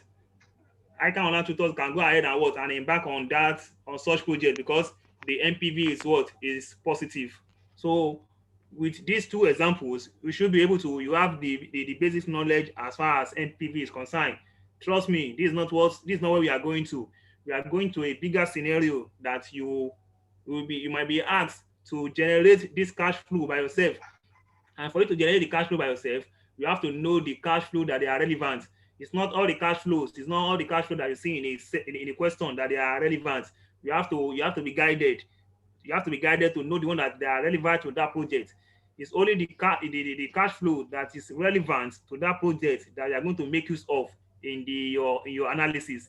The one that they are not relevant, you have to cancel them out. You don't need them. So you need to understand what makes a cash flow relevant before you'll be able to know from the bigger scenario that you'll be given in the exam, or that okay, this cash flow is irrelevant, I don't need it, but this one is relevant, I need it, and you pick it and you move away. You move from what? You move from there. So these are the elementary stage as far as NPV is concerned. So we'll be looking at another techniques under discounted cash flow, which is internal return. So for now, I'm going to beg. Okay. Yeah. So still going back to that, Adam, the question. I would not say that probably, for example, if I give you just 6 to 10 years. If what? 6. As in the question. Okay. Probably we only have the cash. I mean the outflow, which is the initial outlay, at 0, and the other year is probably 6 to 10 years, as in the cash inflow now. So in getting the annuity now, I should do 1 to 5 years, 1 to 5 years ordinarily. I mean, I should do 1 to 5 years first. I don't know if you understand what I'm saying. Okay, that you want to get 6 to 10. I'm saying that probably in the question, probably if you are given just the 0 years, that is the initial outlay. Okay. And the next one is the cash inflow of probably the year now is 6 to 10 years. Okay. So I wish to do 1 to 5 years first. I mean, to do 6 to 10 years. I mean, do 1 to 5 years, do 6 to 10 years, and I remove 1 to 5 years from the 6 to 10 years. I don't know if that is typically what you need to do in that regard. Okay. Typically, that is what you need to do in that regard. Okay. That is what you need to do, because the discount factor you are using, the annuity factor you are using is cumulative. So if you need 6 to 10 years, you cannot say you want to calculate for okay, another way that you can go about that one is this. If you are looking for 6 to 10 years, you might not necessarily need to calculate 1 to 5 years. You can calculate for 10, calculate for what? For 6, and find the difference. I'll calculate for 5 Okay. and find the what? Find the difference. You get what I'm saying? I understand. You understand it? You calculate for 10 and calculate to what? Well, it's still the same thing as this one. Calculate for 5 and take it out. It's still the same thing as this one. So that is just the logic. Instead of you calculating one by one, calculate for 6 using this formula, calculate for 7, calculate for 8, calculate for 9, calculate for 10, and add them together. It's going to take you time. You don't have that time in the exam hall. So that's why you need to use the what? The cumulative factor. 6 to 10. Calculate for 10, take out from this, you are left with what? 6 to 10. So the more you solve question, the more you familiarize yourself with an approach like this, and that will make you better off to face question in the exam hall very well. Okay, now having understood that, so we are going to take MPV at this stage now. You understand the basis now. In most cases, or hopefully in our next class, so we start from looking at the bigger aspect of MPV. What are the relevant cash flows? What are the adjustments in relation to tax when you see tax in the question? What are the adjustments in relation to what? Inflation, when you see inflation in the question. So that is where we are actually going to. But we cannot just jump into those areas without your basic understanding of how to get your net cash flow, how to do all these things, because once you miss it, your decision at the end of the day, you are going to miss it as well. So we need to be what? We need to be guided appropriately in order to make sure that, okay, we actually understand the topic very well. So that is that as far as MPV is concerned. We are taking it at this stage to look at what other techniques. So now, another discounted techniques that we are going to look at is what is called internal rate of return. It is popularly called IRR. So what is IRR? What does it measure? Now, IRR measures return or yield on an investment as a percentage rather than as absolute in the case of what? Of MPV. When you say something is absolute, that means it is what? In naira value. You can see from this MPV that we calculated, the amount of MPV here is what? 6,352 is absolute. But in the case of internal rate of return, it is relative. Relative, that is what is given in what? In percentage. That, okay, the return from that investment will be what? Will be 5%, will be 6%. Most managers, they appreciate internal rate of return mostly compared to what? MPV, because it tends to give a juicy offer. When you are looking at a project that, like, okay, they are telling you that project, the return on that project is what? 15%, it's 25%. That is what you'll be hearing, that, okay, it's 20%, 25%. Nobody will tell you that, okay, when you invest in that project, you are going to get 6,352. Nobody will be telling you that. So that is what actually call for modified internal rate of return. So you are still going to get there. But I just want to explain just to compare the MPV and internal rate of return for now. So as we move, we are going to see that one. But when you say internal rate of return, it measures a return or yield on an investment as a percentage rather than as absolute in the case of what? MPV. IRR is the discount rate which equates the present value of cash inflow with the present value of cash outflow. That is, makes MPV to be equal to 0. What IRR is talking about is this: that for you to embark on any project, your internal rate of return, that the return you are going to get from that project must be greater than your cost of capital. And the worst scenario should be that your MPV should be equal to 0, that it should break what? It should break even. So if you are appraising a project and your internal rate of return is greater than your cost of capital, you can, because when you say your cost of capital, we are talking about the minimum return that the provider of capital is expected from you, that you borrow money from that investor. That is the minimum return. So if you can able to meet up to that minimum return, that means you're breaking even. Anything in excess of that will be what? Will be return on your own part, will be additional return on your own part. So to calculate internal rate of return is majorly by what? By formula. You need to what? Familiarize yourself with what? With the formula, internal rate of return, and what constitutes the parameter that you need to put in the what? In the formula. And to calculate internal rate of return, you need, that is what I put here. You need positive MPV with the what? With the discount factor. to calculate internal rate of return, you need the positive NPV with the discount factor, and you need the what? The negative NPV with the what? With the discount factor. So once you've gotten those two, you go ahead and put it in the what? In the formula, and you get your what? Internal rate of return. So internal rate of return is very straightforward techniques of for what? For investment appraiser is by formula. Calculate your NPV, the positive, get the negative, put it in the formula, and get your what? Internal rate of return. So what is the decision as far as internal rate of return is concerned? The decision is that you accept the project if the calculated internal rate of return is greater than the what? Than the cost of capital. Let me illustrate it here.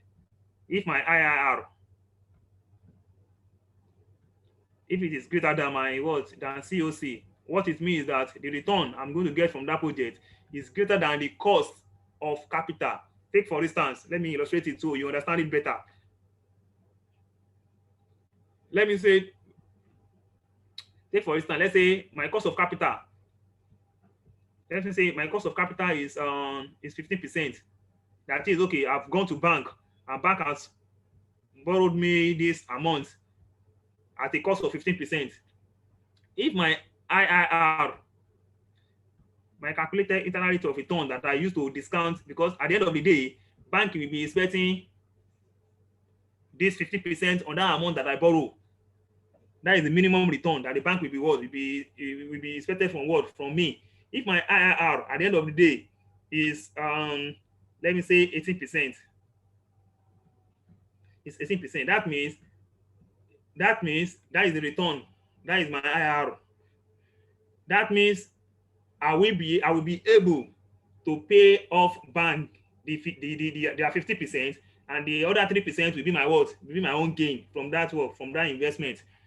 So that is why I say if internal rate of return is greater than cost of capital, you should watch is to accept the what? Accept the project. You accept the project. If your IRR is greater than cost of capital, say you accept. You accept the project. That is, the project is what? Is profitable. You can embark on it. You accept. But if your IRR, my internal rate of return, if it is less than cost of capital, if it is less than cost of capital, you do what? You reject, because the return that you are getting from that project is less than the what? The cost that you are going to pay the what? You are going to pay back the what? The bank. If the return I'm going to get from that project is going to less than the what? Money that I'm going to pay that the bank, why should I embark on such project? So that means the project is not what? It's not viable. So I'm going to what? I'm going to reject it. So the last one is if the internal rate of return, my IRR, if it is equals to cost of capital, so that means what? Is break even. So it's neither here nor there. Break even. So I'm breaking even. So it's neither here nor there. So that means I'm what? I can be indifferent. I can decide to what? I can decide to embark on it so far that I'm not going to incur any loss. I'm still going to be in that what? In that business. The project, I can see, I can just go ahead and execute that project. My experience and some other thing that I will get from that project will be my what? Will be my gain. But I might not get any what? Any return from what? From such projects. So that is the decision under internal rate of return. As I said before, is by formula. You apply the formula, to calculate your internal rate of return, you need your positive NPV with the what? With the discount factor. You need the negative NPV with the discount factor. Once you've gotten those two, put them in the formula and what? And calculate your what? Internal rate of return. So that is that. Let's look at this question together to clarify our what? To clarify our understanding on internal rate of what? Of return. These are the words. These are the decisions. If the IRR is greater than cost of capital, you accept. If it is less than cost of capital, you reject. If it is equal, that means it's break even. You are indifferent. You can neither do it nor what? Nor remain the same. Remain your humble self. So that is that on what? On internal rate of return. Let's look at this question together. Let's look at this question together. Um, let's look at this question together.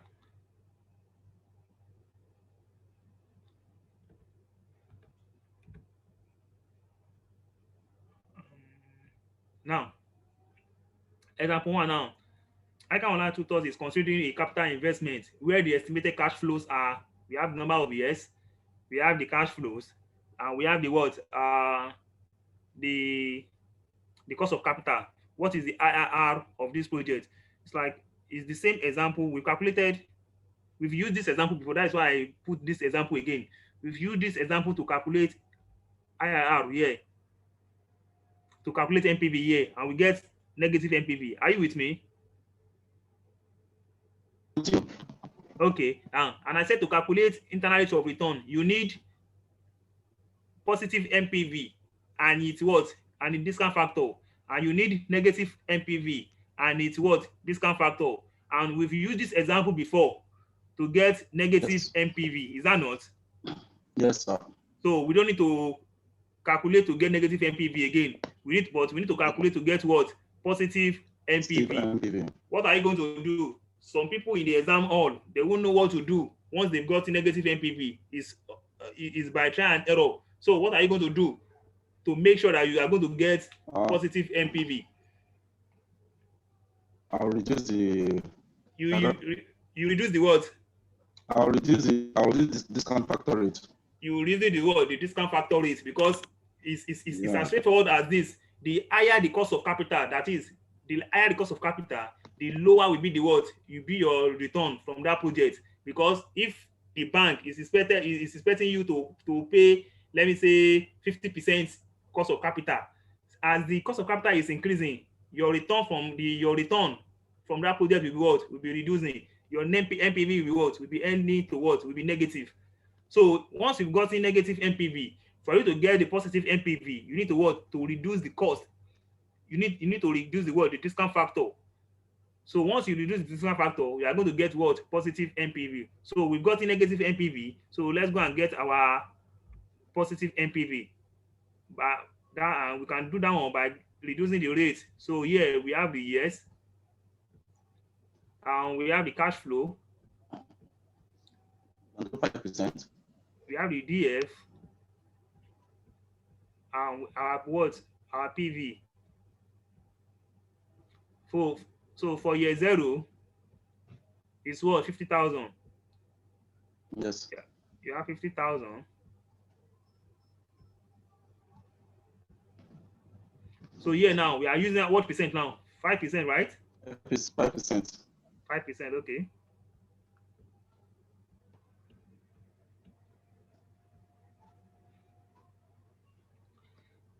So year 1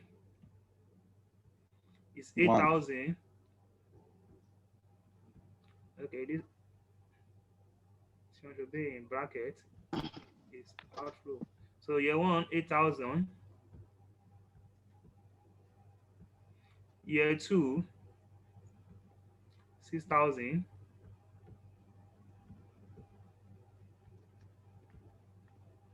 Year 3, 10,500.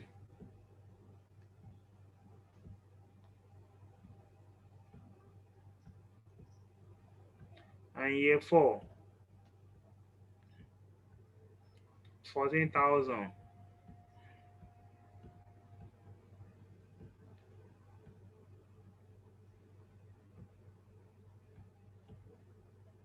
So now for year 0, it will always be what? 1.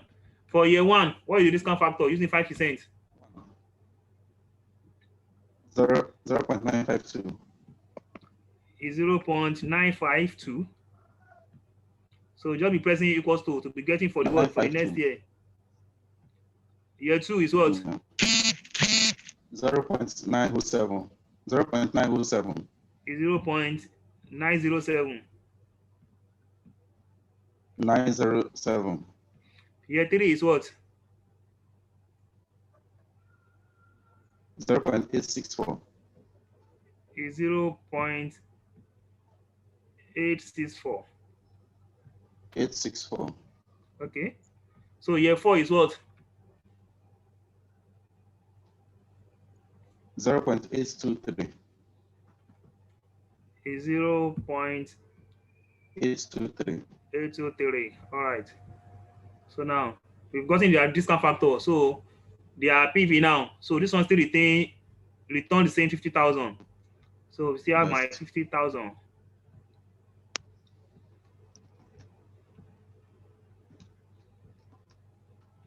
So year 1, 8,000 times 0.952. 7616. 7616. 16. The second one. 5442. 5442. Do you think Yes. this will give you us? It will give you a positive?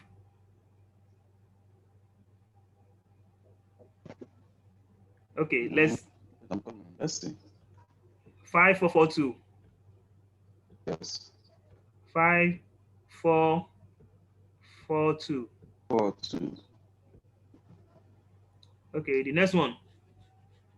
11522. Sorry, the next one is 9072.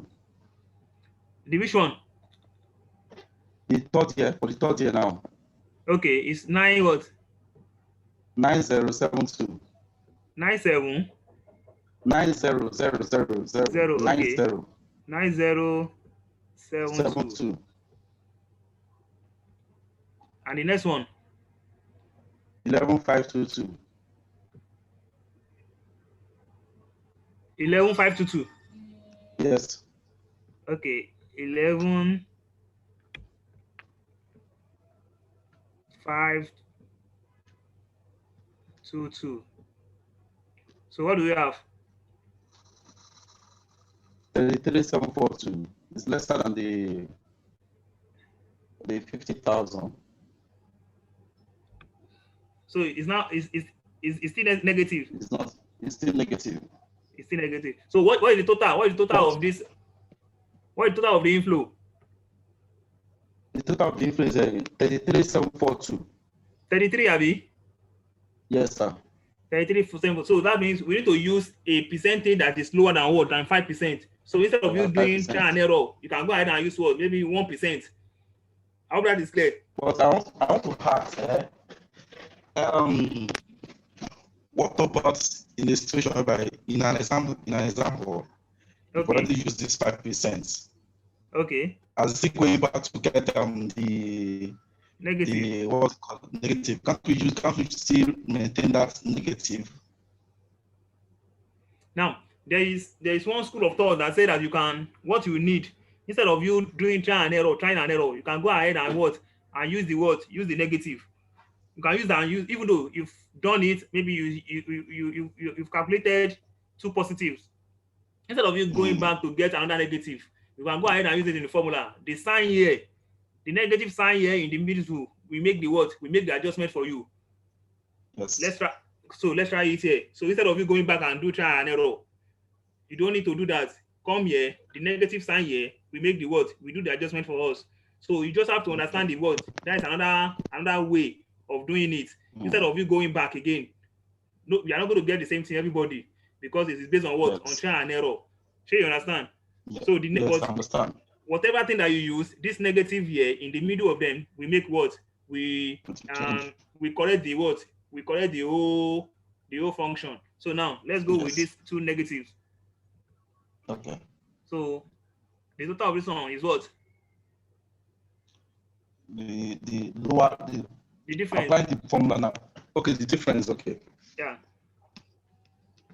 The difference is 16258. 16. That is negative balance. 16258. 258. 16258. Okay. Negative. Now, we've gotten 2 MPVs and their corresponding discount factor. So we can go and slot them into the formula. The formula says lower percentage. Okay, let me just bring them here. The MPV that we've gotten. the NPVs that we've gotten. We have one that we use, that last one, we use 50%, right? Let me Yes, see. sir. We use 15%, and we've got 21702. Okay. We use 15%.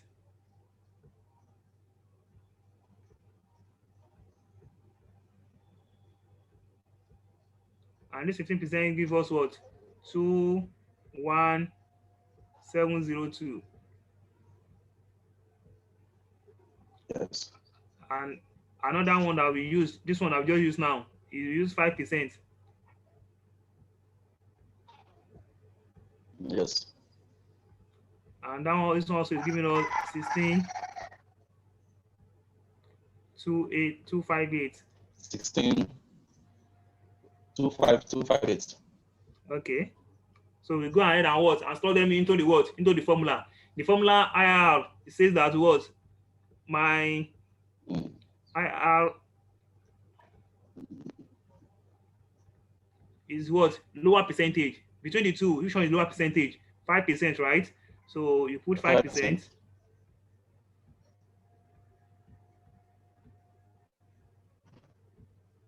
Plus the positive NPV. Which one is the positive NPV now? Nope. Is it positive NPV or in some other textbook we have it as now if okay. Now this is what they put there. They say positive NPV. So which discount factor will give you positive NPV? Is it the lower one or the higher one?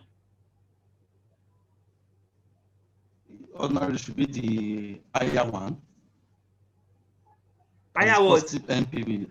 Higher NPV. It's the same as the higher NPV. No. Which, based on this formula, it says positive NPV. Okay. So now, which discount factor will have given you positive NPV? Is it the higher discount factor or the lower discount factor? Is the lower discount factor. Lower discount factor. So you put the lower discount factor NPV here. You get the logic. 16. Yeah, I understand. So we have our what? 16,258. 258.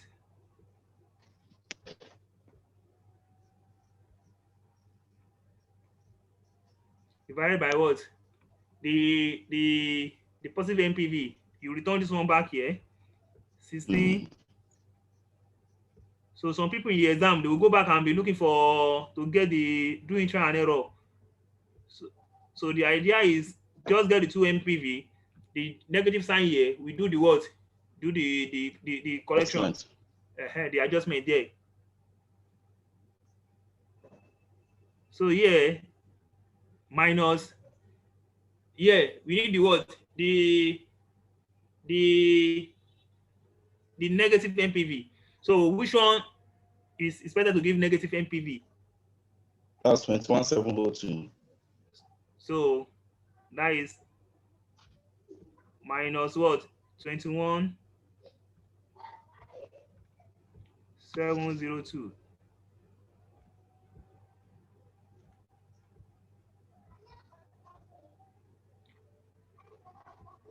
So multiply by what? My higher percentage minus lower percentage. My higher percentage is 15%.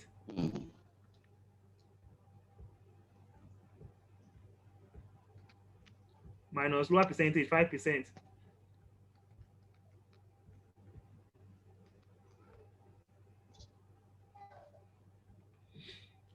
So you solve all this mathematically.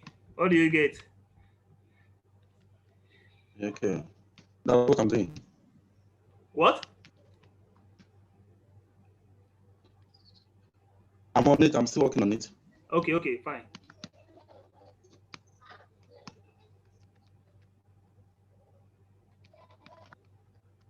That's 9.28% or 9.3%. So 9.3%. Yes.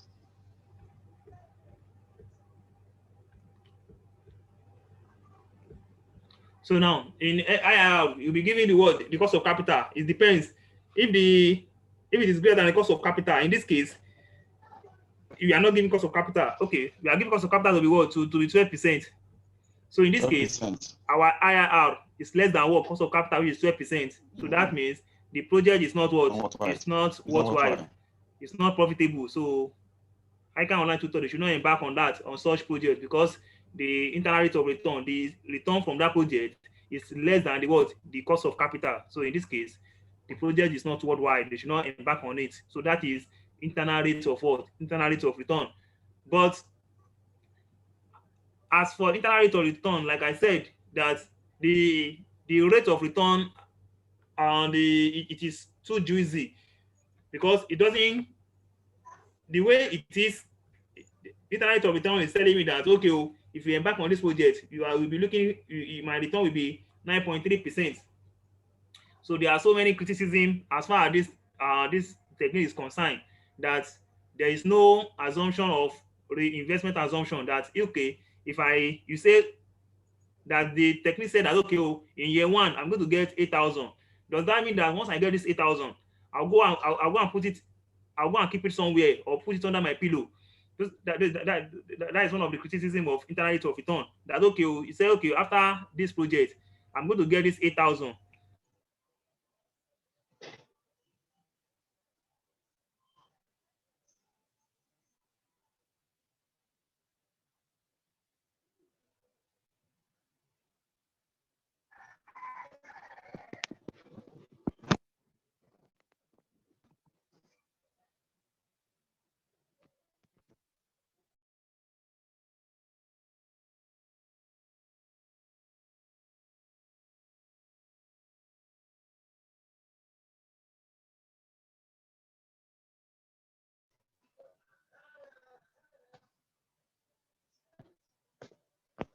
Hello. Hello.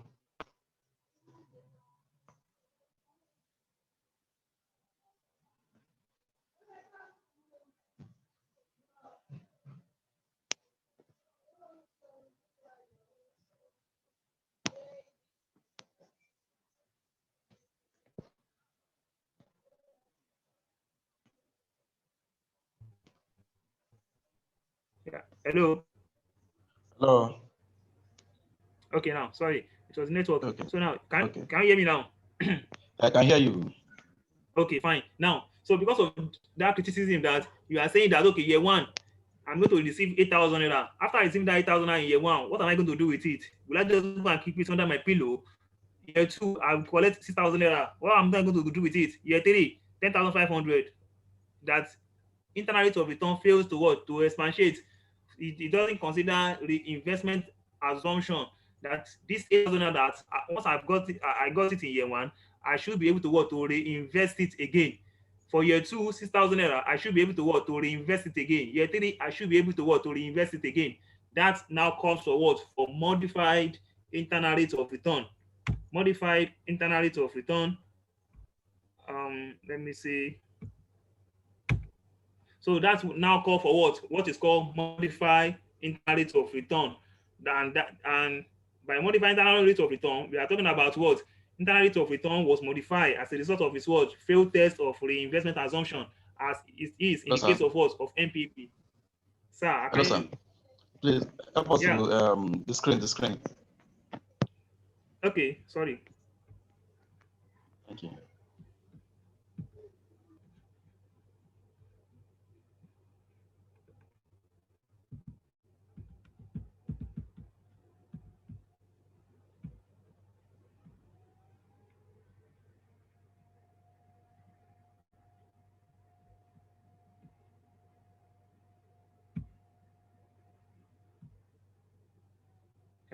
Okay, can you see it now? Yes, I can see it now. Okay, yeah. So now, because of that, so that now call for what? For modified internal rate of return. And when I say modified internal rate of return, the internal rate of return was modified as a result of its failed test of what? Reinvestment assumption, as is in the case of what? MV. So now for internal rate of return, we are now giving what?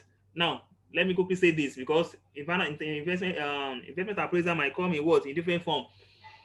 As for NPV and the internal rate of return that we've done so far, you might be given a question and you looking at two different options, two different projects. That okay, you have to calculate NPV and internal rate of return and make a decision on the appropriate techniques or appropriate project to be what to be used.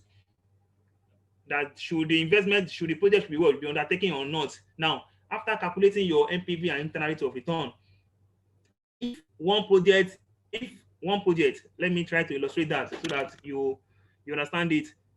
Let me use a white pen here. Now, what I'm saying in that regard is this. Let me say you have project A and project B, because project B, and you've calculated their respective NPV. Let me say this one, you calculate the NPV, and the NPV is positive. And this one, the IRR also is saying that it's greater than the cost of capital. It's greater than the COC. And project A also is what? Is positive NPV. That which project should be undertaken on the basis of what? NPV and internal rate of return. Now, as far as NPV is concerned and internal rate of return, NPV has superiority over internal rate of return. So when you are facing such scenario, you should recommend a project recommended by what? By NPV, because NPV has superiority over internal rate of return. So in that case, I would say project A should be undertaken on the basis that the NPV is positive and NPV include or incorporate reinvestment assumption in its own analysis, compared to what? Internal rate of return that fails to what? To incorporate reinvestment assumption in its what? In its own analysis. So if you are facing such scenario, always recommend, if it is between NPV and internal rate of return, always recommend project that is suggested by what? By NPV, because NPV has superiority over internal rate of what? Over internal rate of return. So that is what I just quickly want to chip in as far as decision under those two is what is concerned. Now let's look at this modify internal rate of return. So modify internal rate of return, you can calculate it by formula. You just have to you need to learn the formula. You'll be given the formula also in the exam. So when do you need to what? To use a particular formula? We are going to look at that, because there are two formulas that you can make use of as far as modifying internal rate of return is what is concerned. The first one, this is the first formula that we can use to calculate our modified internal rate of return. And this PVR is saying that what is the present value of the return phase, divided by what? Present value of the investment phase, raised to power 1 divided by what? By n times 1 plus r. This r is the what? Is the discount rate. Close the bracket, all minus what? All minus 1. That is the formula for calculating modified internal rate of return. You learn the formula, and also you most likely you'll be given in the what? In the exam. Or the second formula is by you estimating the what? Ordinary growth rate. So what this second formula is saying is this: the reinvestment assumption that internal rate of return fails to what? To incorporate in its analysis, modify internal rate of the return, reckon with it. And what it does is this: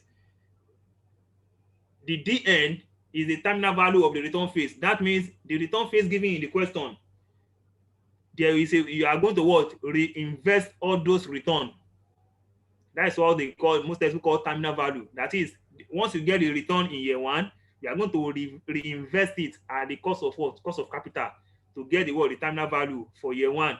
You do the same thing for year 2, do the same thing for year 3. That means you want to know the what? The growth from the what? From the return, what the money will be after what? After reinvesting them at the cost of capital.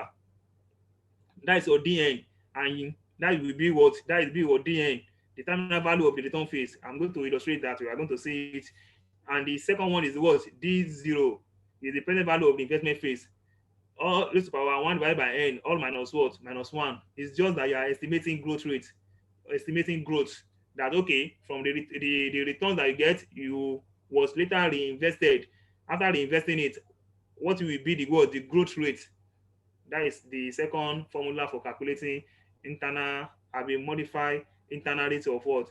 Internal rate of return. What is the decision? The decision is still the same thing as for what? Internal, as for internal rate of return. That if the modified internal rate of return is greater than cost of capital, you do what? You accept the project. If it is less than, you reject. If it is equal to, it is, you break even. It is what? You'll be indifferent. And now another question might be, what will now be if you are looking at the two projects, and you've been asked to calculate NPV and modify internal rate of return? What should be, which one has superiority over each other? As far as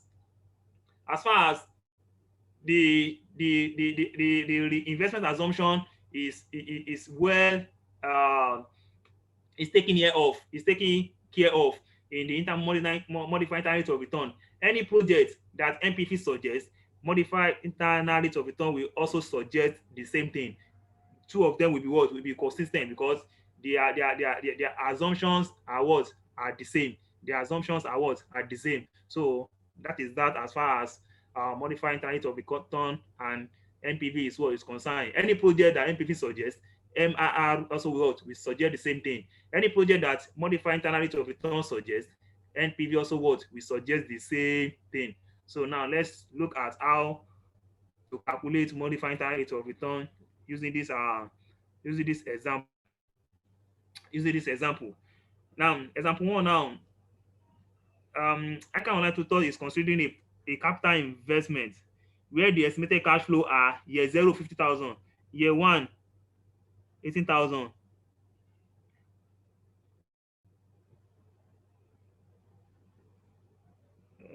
Let me try to change the ink of this.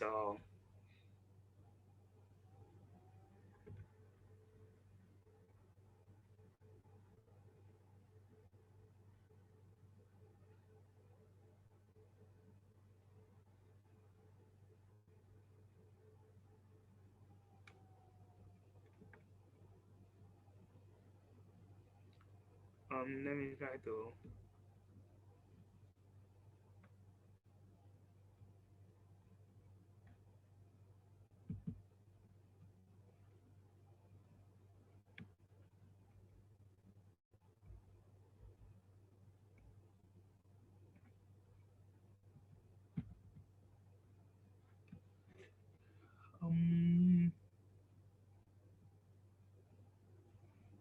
The other part of this. Let me say this.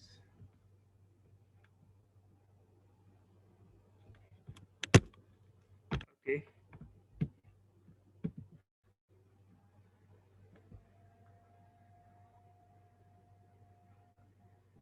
It's not. You see, this example, 18,000.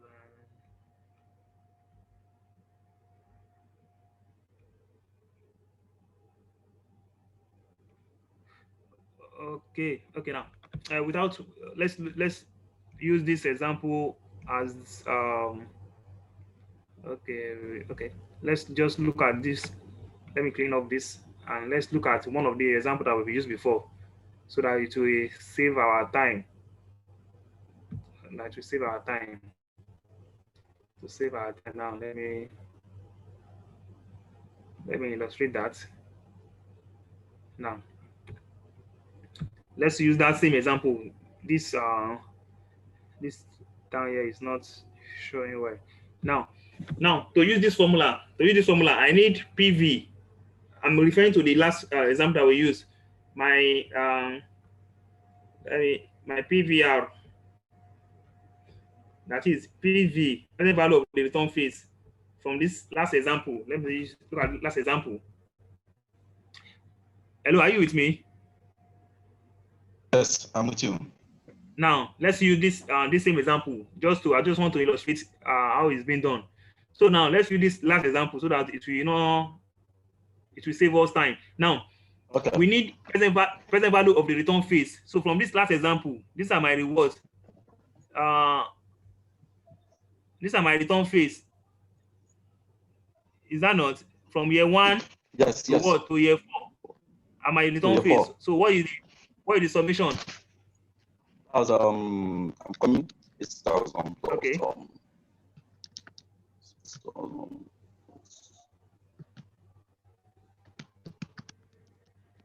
That's 38,000. 38,000. So that is present value of return phase. Is 38,000. So what we are only taking just the cash flow into consideration, not after discounting it.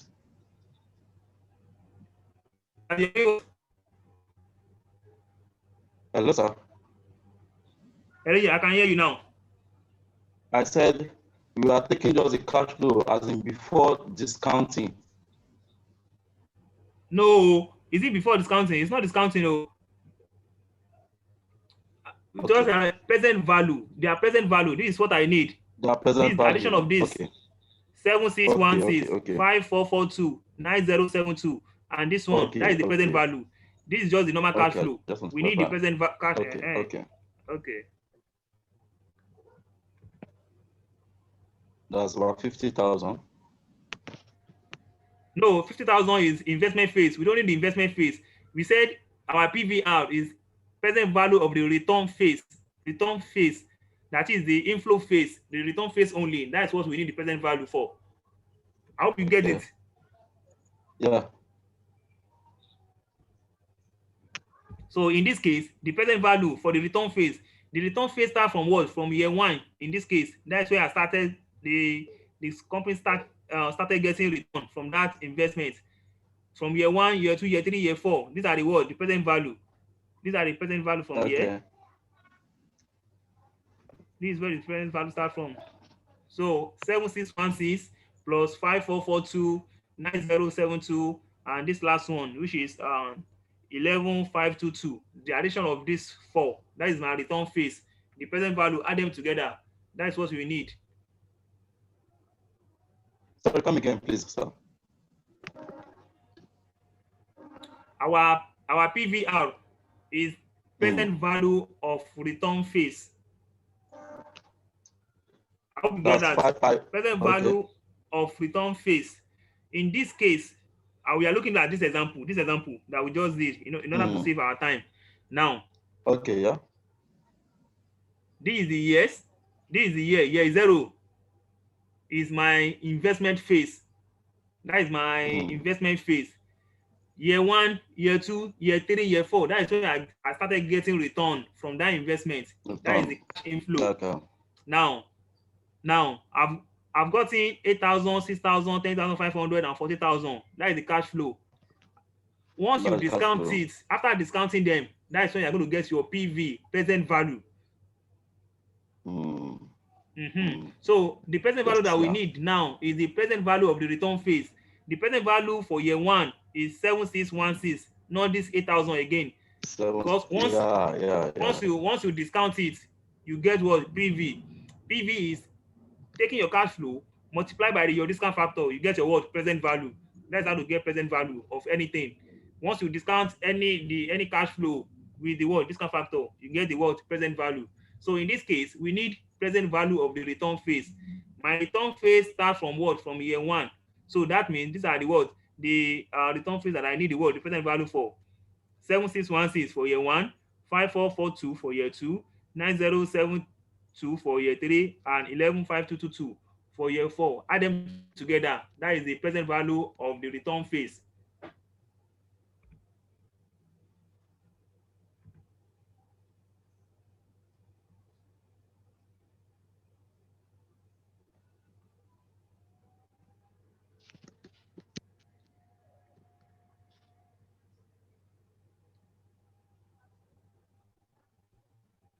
Hello? I'm with you. That's 33652. 3652. 33652. Okay, I'm coming.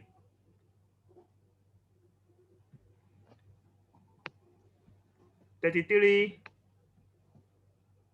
652. Okay. Yes, sir. 652. All right. So now I need also from the formula, I need PV. PVI, that is the present value of the investment phase. My investment phase in that question is only year is 0. What is the present value in that year is 0. You can see year is 0. The present value is what? 50,000. So it's 50,000. So these are the things that I need to put inside the formula to get my what? Modified rate of return. And my R, my discount rate based on that question is what? Is 5%. Is that not? Yes, sir. It's 5%. So I've gotten everything that I need, all the criteria. So I can now go and fill the words, fill the formula. So I've gotten the 3 things that I need to calculate my modified internal rate of return. So my MIRR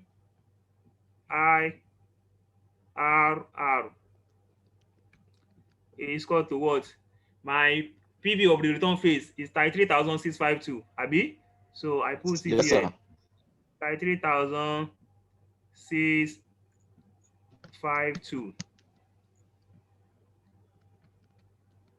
divided by what? The present value of the investment phase. That is 50,000. So I put it here, 50,000.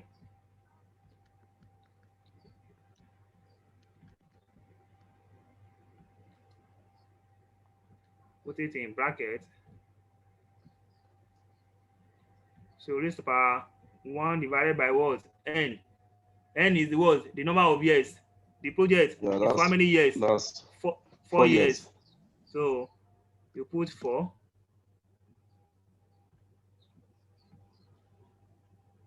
Multiply by what? 1 plus R.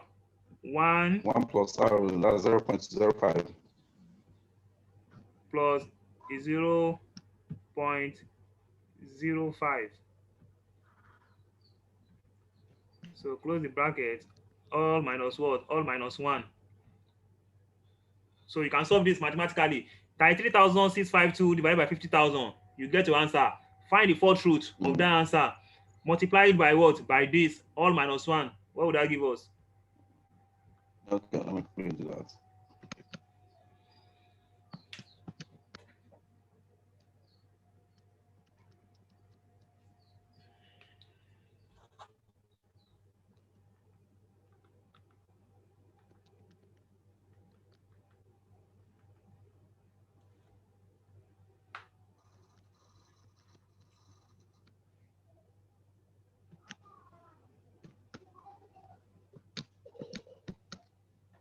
I'm having mine also.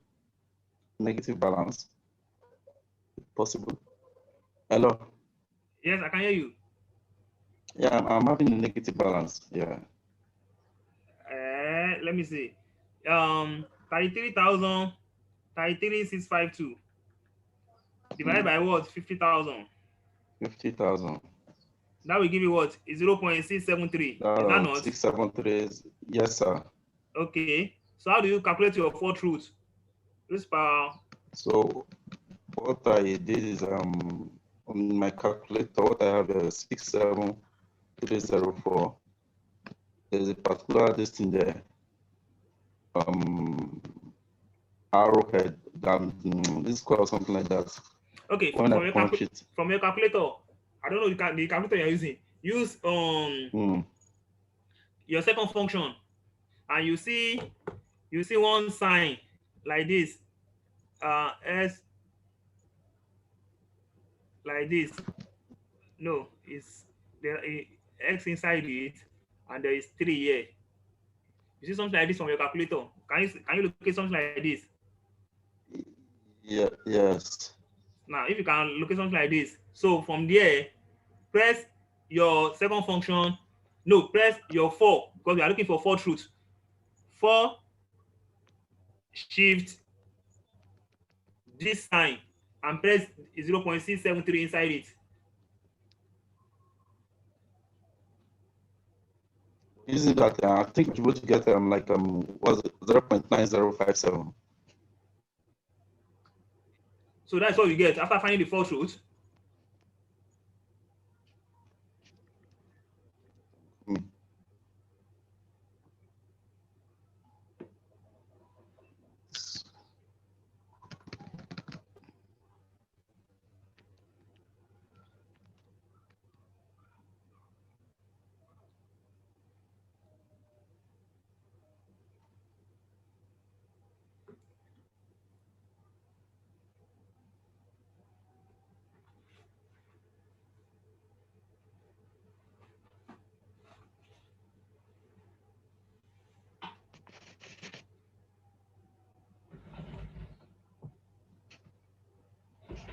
So what do you get now?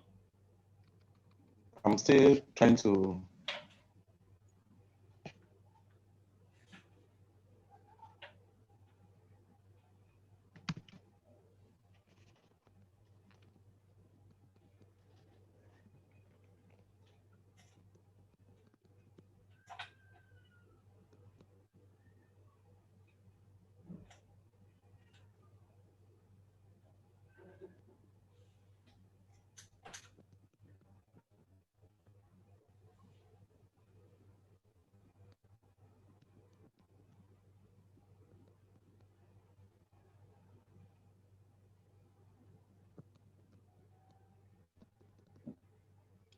Like I'm not getting it. I'm not getting that.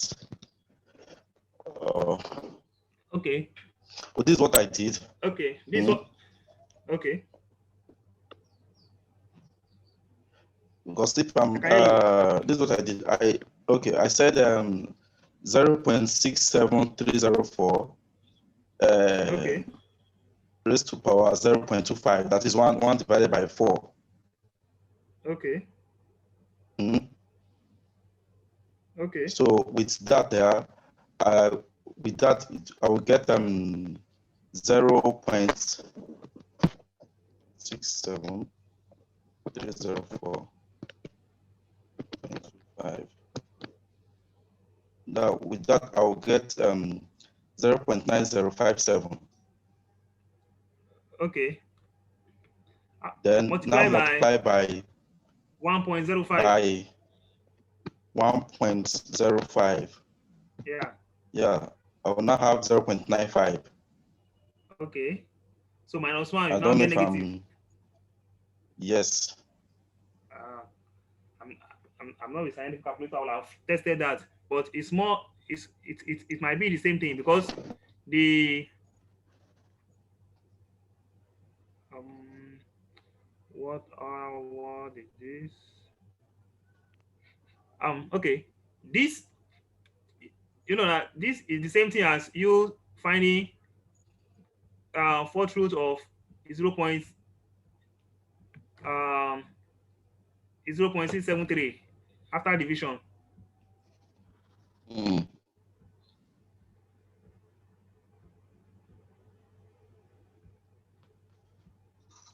Yeah, it's okay. So when you say, okay, you said you got what after this after finding the fourth root. I have Is it 0.9 something, or what do you call it? 0. I'm coming. Okay. I just want to confirm it. 0.25. Okay. 0.905 or 0.906. 0.906. 906, right? Now, the meaning of fourth root that you divide this number by 4. That is, this number in 4 places, in 4 uniform places, you are going to get 0.673. So this is 0.906 that you've gotten now. No. This one that you got for me is after, before minusing 1, Abi. Yes. Before you -1 from it. No, this is not what I need. I need immediately after this place, after this guy, only this guy here. What you got?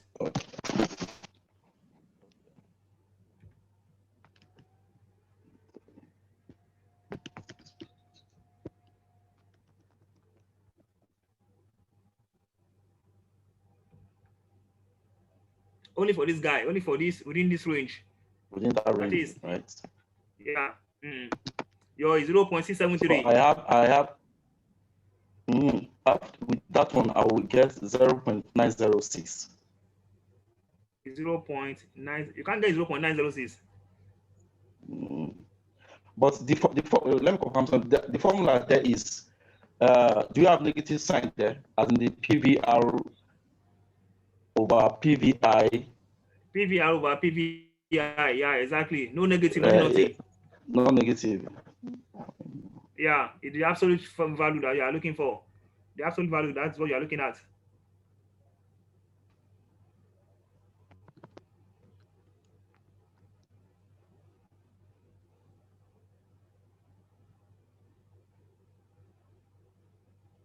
Okay, let me try this. 0.673.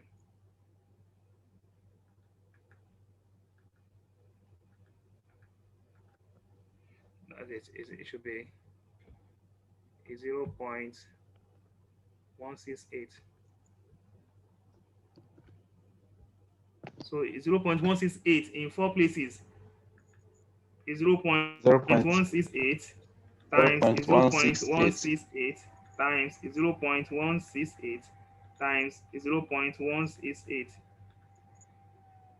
No, no.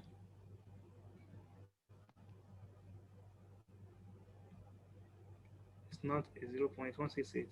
Because the first truth, what the first truth means is this, that um that you are going to find in 4 places identifiable number. Which calculator are you using? Okay. 3.281. What? 3.1. Wait, I'm coming.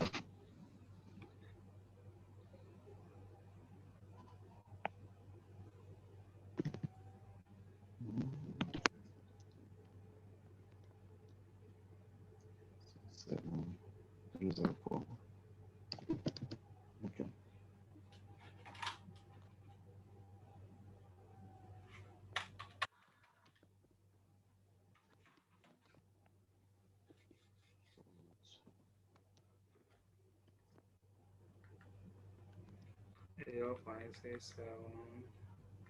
I have 3.505. Is what? 3.505. That is what? After this one? Yeah, after the what's it called, 1 root 4. Okay, what do you get? As in 4 root of 3.505. No. It can't be like it can't be 3 points, something like that. It cannot be. It cannot be. It cannot be. Like 3652. Let me see if I can get the scientific calculator here.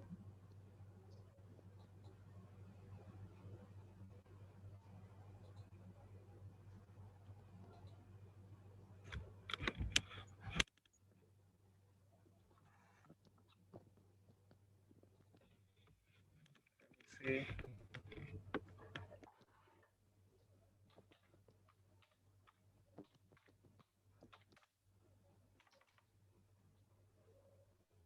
Yeah, it should be 0.906. It's 0. What? 9. It's still 0.906. That's what I'm getting. Okay, that is 0.906. Is it after Yes. this 4 truths, Abi? Yes. If you are saying that you are getting 0.906, right? Yes. 906. It can be. It can be. It's not 4 root 0.6. 4th root, not 4 square. Hello, Fourth root. Fourth root. Yes, Of 4th root of 0.67304. Yeah. Yes, that's what I'm saying. Okay, if you are getting this, multiply this in 4 places. Maybe you get 0.673. So it's 0.906 times 0.906 times 0.906 times 0.906. If you are going to get 0.673. 4 places have been. Okay. Yeah, that is the meaning of 4th root. Okay.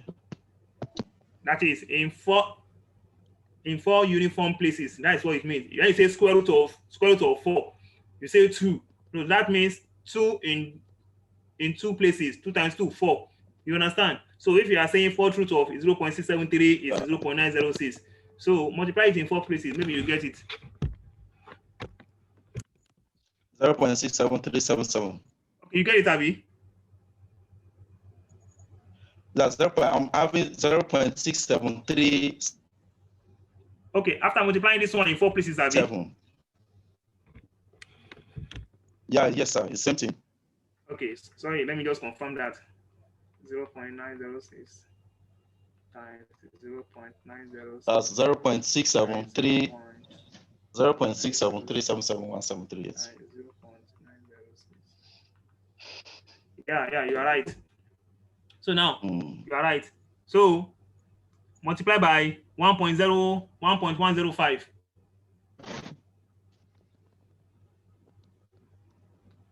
Multiply by 1.05. That's 0.9513. Is 0.9553. So minus 1. That is when you are going to get negative. 0.9. Yes, sir. Okay. So that is because of the Not because of the question. Because of the question, yeah, exactly. Because of the question. It's because of the question. But just understand the. Assuming we use the logic. Assuming we use this particular question, the illustration for the MIRR. Yeah. It will not be the same thing. It will not be the same thing. Probably I will try that one later and see. Okay, so you can see this question, Abi, but I cannot view it here. That is why I'm, because this page is white. I think I have. They sent this thing yesterday. I think I can still check. You can check. Okay, you can check and try and attempt it. I'll try. I try and attempt it. So that is just the logic behind it. So anyone that you use, any formula that you use, if you use this formula, you are on the same side. If you can use the growth method. So you are okay with this formula now, Abi? Yes, I'm okay with that formula. Once you are okay with this formula, let's try. Let me see how to apply the second formula. So whichever formula that you use, you will still be the what? You will be fine. But how to go about them is 2 different ways. So let's look at the second formula.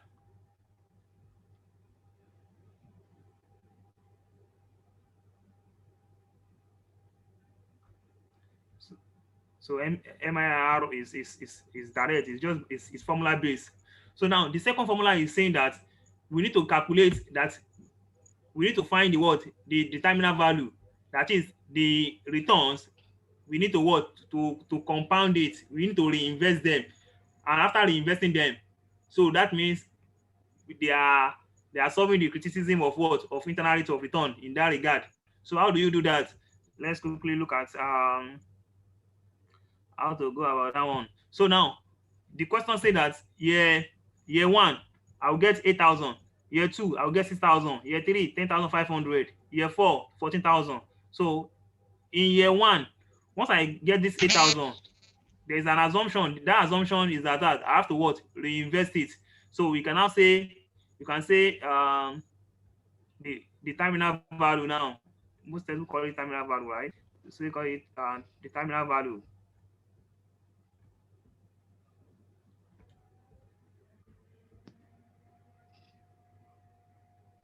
The terminal value. So now for year 1, I'm getting a return. This is the return.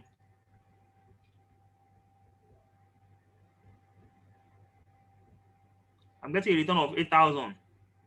So this assumption is that this return should be to be reinvested at a cost of capital. So if I'm reinvesting this amount, that means I want to compound it. So my compound value now, compounding value, or you can call it multiplier, either of the two. You can call it multiplier, my multiplier now.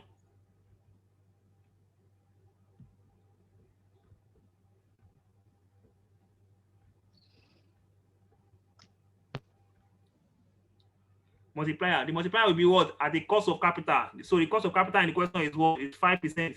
So using the multiplier, the compounding formula is 1 plus r raised to power raised to power n. Raised to power n. So this equals to 1. The multiplier here is we are using 5% at the cost of capital. So once I get this 8,000 in year 1, I'm not going to put it on. I'm not going to put it under my pillow. I will what? I will reinvest it at this cost of capital, which is 5%. So 1 plus R, my R in this regard is 5%. So 1 plus is 0.05. Now, one thing that you need to take note of is this. I'm getting this in what? In year one. I have year one, I have year two, I have year three, and I have what? Year four. So now, okay, let me put out all the returns. Year two, 6,000, abi. Year three, 10,500. So this is 6,000.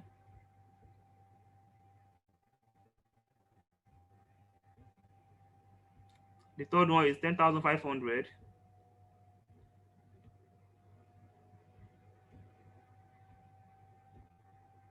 And the last one is what?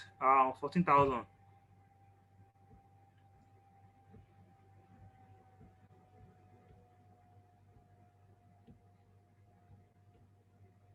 Now, this year one, once I got this 8,000 in year one, so I'm now to reinvest it. So I have how many years to reinvest it?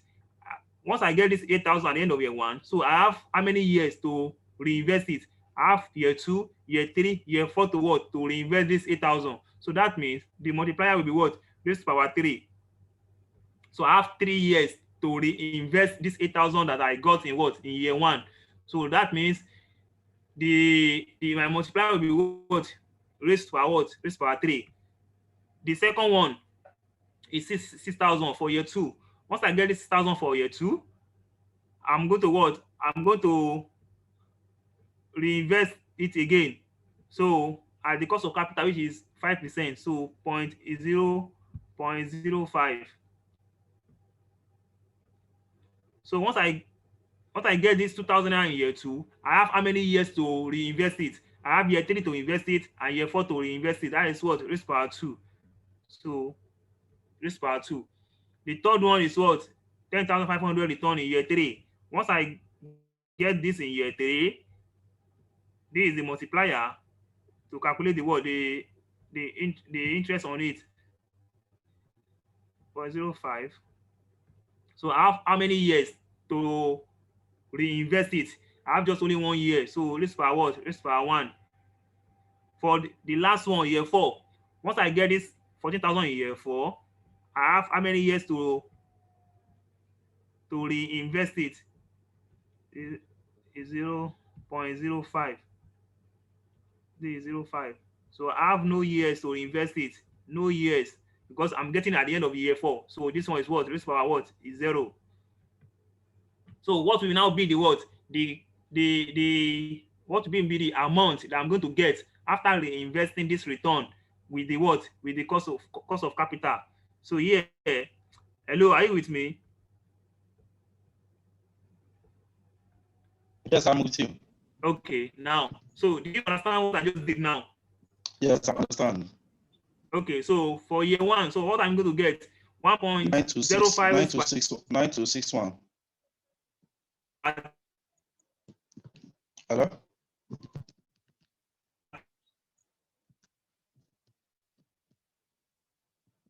Hello? Hello? Hello? Hello? Like it's breaking. Hello? Hello, I can hear you. Hello? Yeah, I can hear you now. 9261. Hello, yeah, I can hear you. I can hear you. Yeah, I said the first fine. year is so the second one 9261. 6615. Yes, I've written it. 9261, the first one, right? Okay, 11. Yes. Yes. So the second year, 6,000 times this one, 1.05 raised per 2 times 6,000. What am I going to get after reinvesting it? That's 6615. 6615. Yes, sir. Okay. Now the next one, 1.05 raised per 10,500. 11025. 11025. Okay. The last one in mathematics, entries per 0 is what? Is 1. So this one will 14,000. return the same thing. 14,000. Okay, yeah, 14,000. So now, so what's now the total? What is the total? The total is 40,901.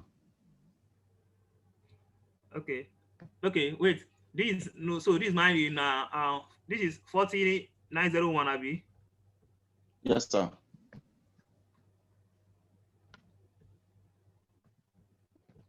$49.01. So, well, what we need is what?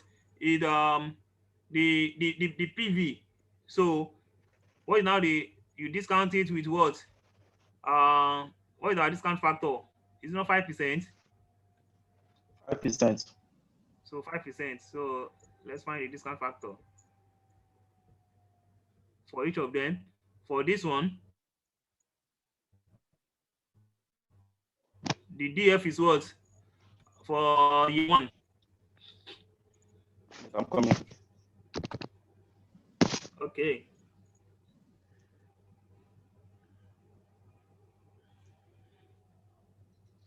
So use that same approach. 5 divided by 100 plus 1 divided by 1.05. So equals to, you just be getting the figure.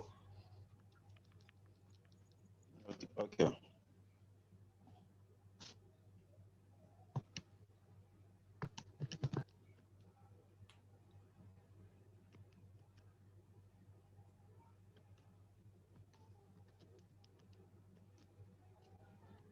The second is 952.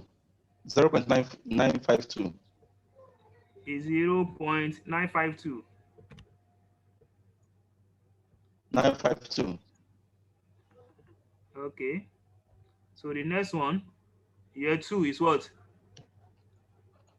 0.907. Is 0.907. 9. So the next one. Okay. The third year. 0.864. Is 0.864. 864. So the next one is what? 0.823. Is 0.823. 823.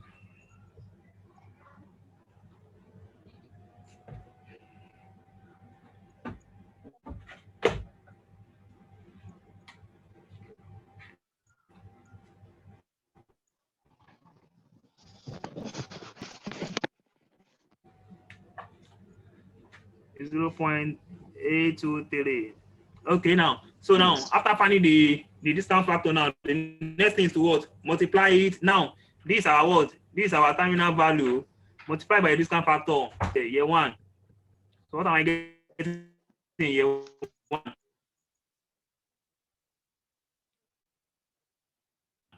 This 9261 times.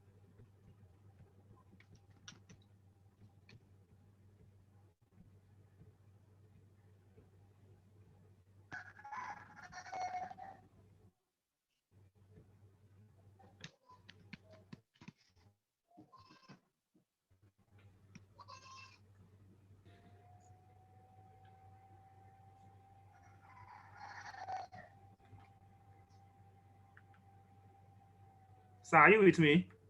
Yeah, I'm with you now. Yeah, 8,000, right? Multiplied by 0.961. That's a 7688. No, it's not 8,000. We are not having 8,000 again. This is 8,000 that we have. But we've now reinvest that 8,000 naira. At the end of reinvestment, we are now gotten 9261. So this is what we are now using now. Okay. 9261 multiplied by 0.952. So we are not using this 8,000 again because we've reinvested that amount as the cost of capital. Okay.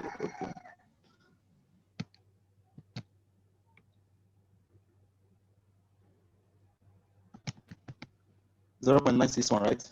Yeah, it's 0.952 times 9261. Okay, that's 8,900 8,000 what? That is 8899.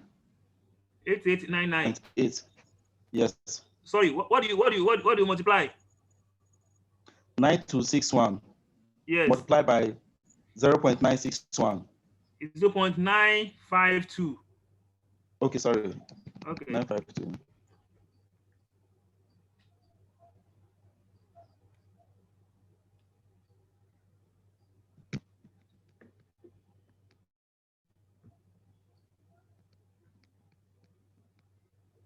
$8816. Okay, 8816. So Yes. 8816. So second year, 6615 times is 0.907. 6615 times is 0.907. 0.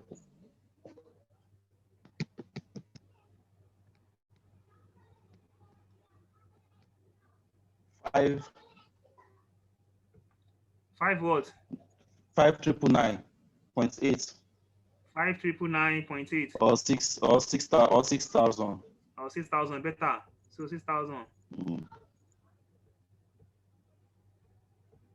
So year 3, 11025 times is 0.864. 11025 times is 0.864. 9526. 9526, right? 26.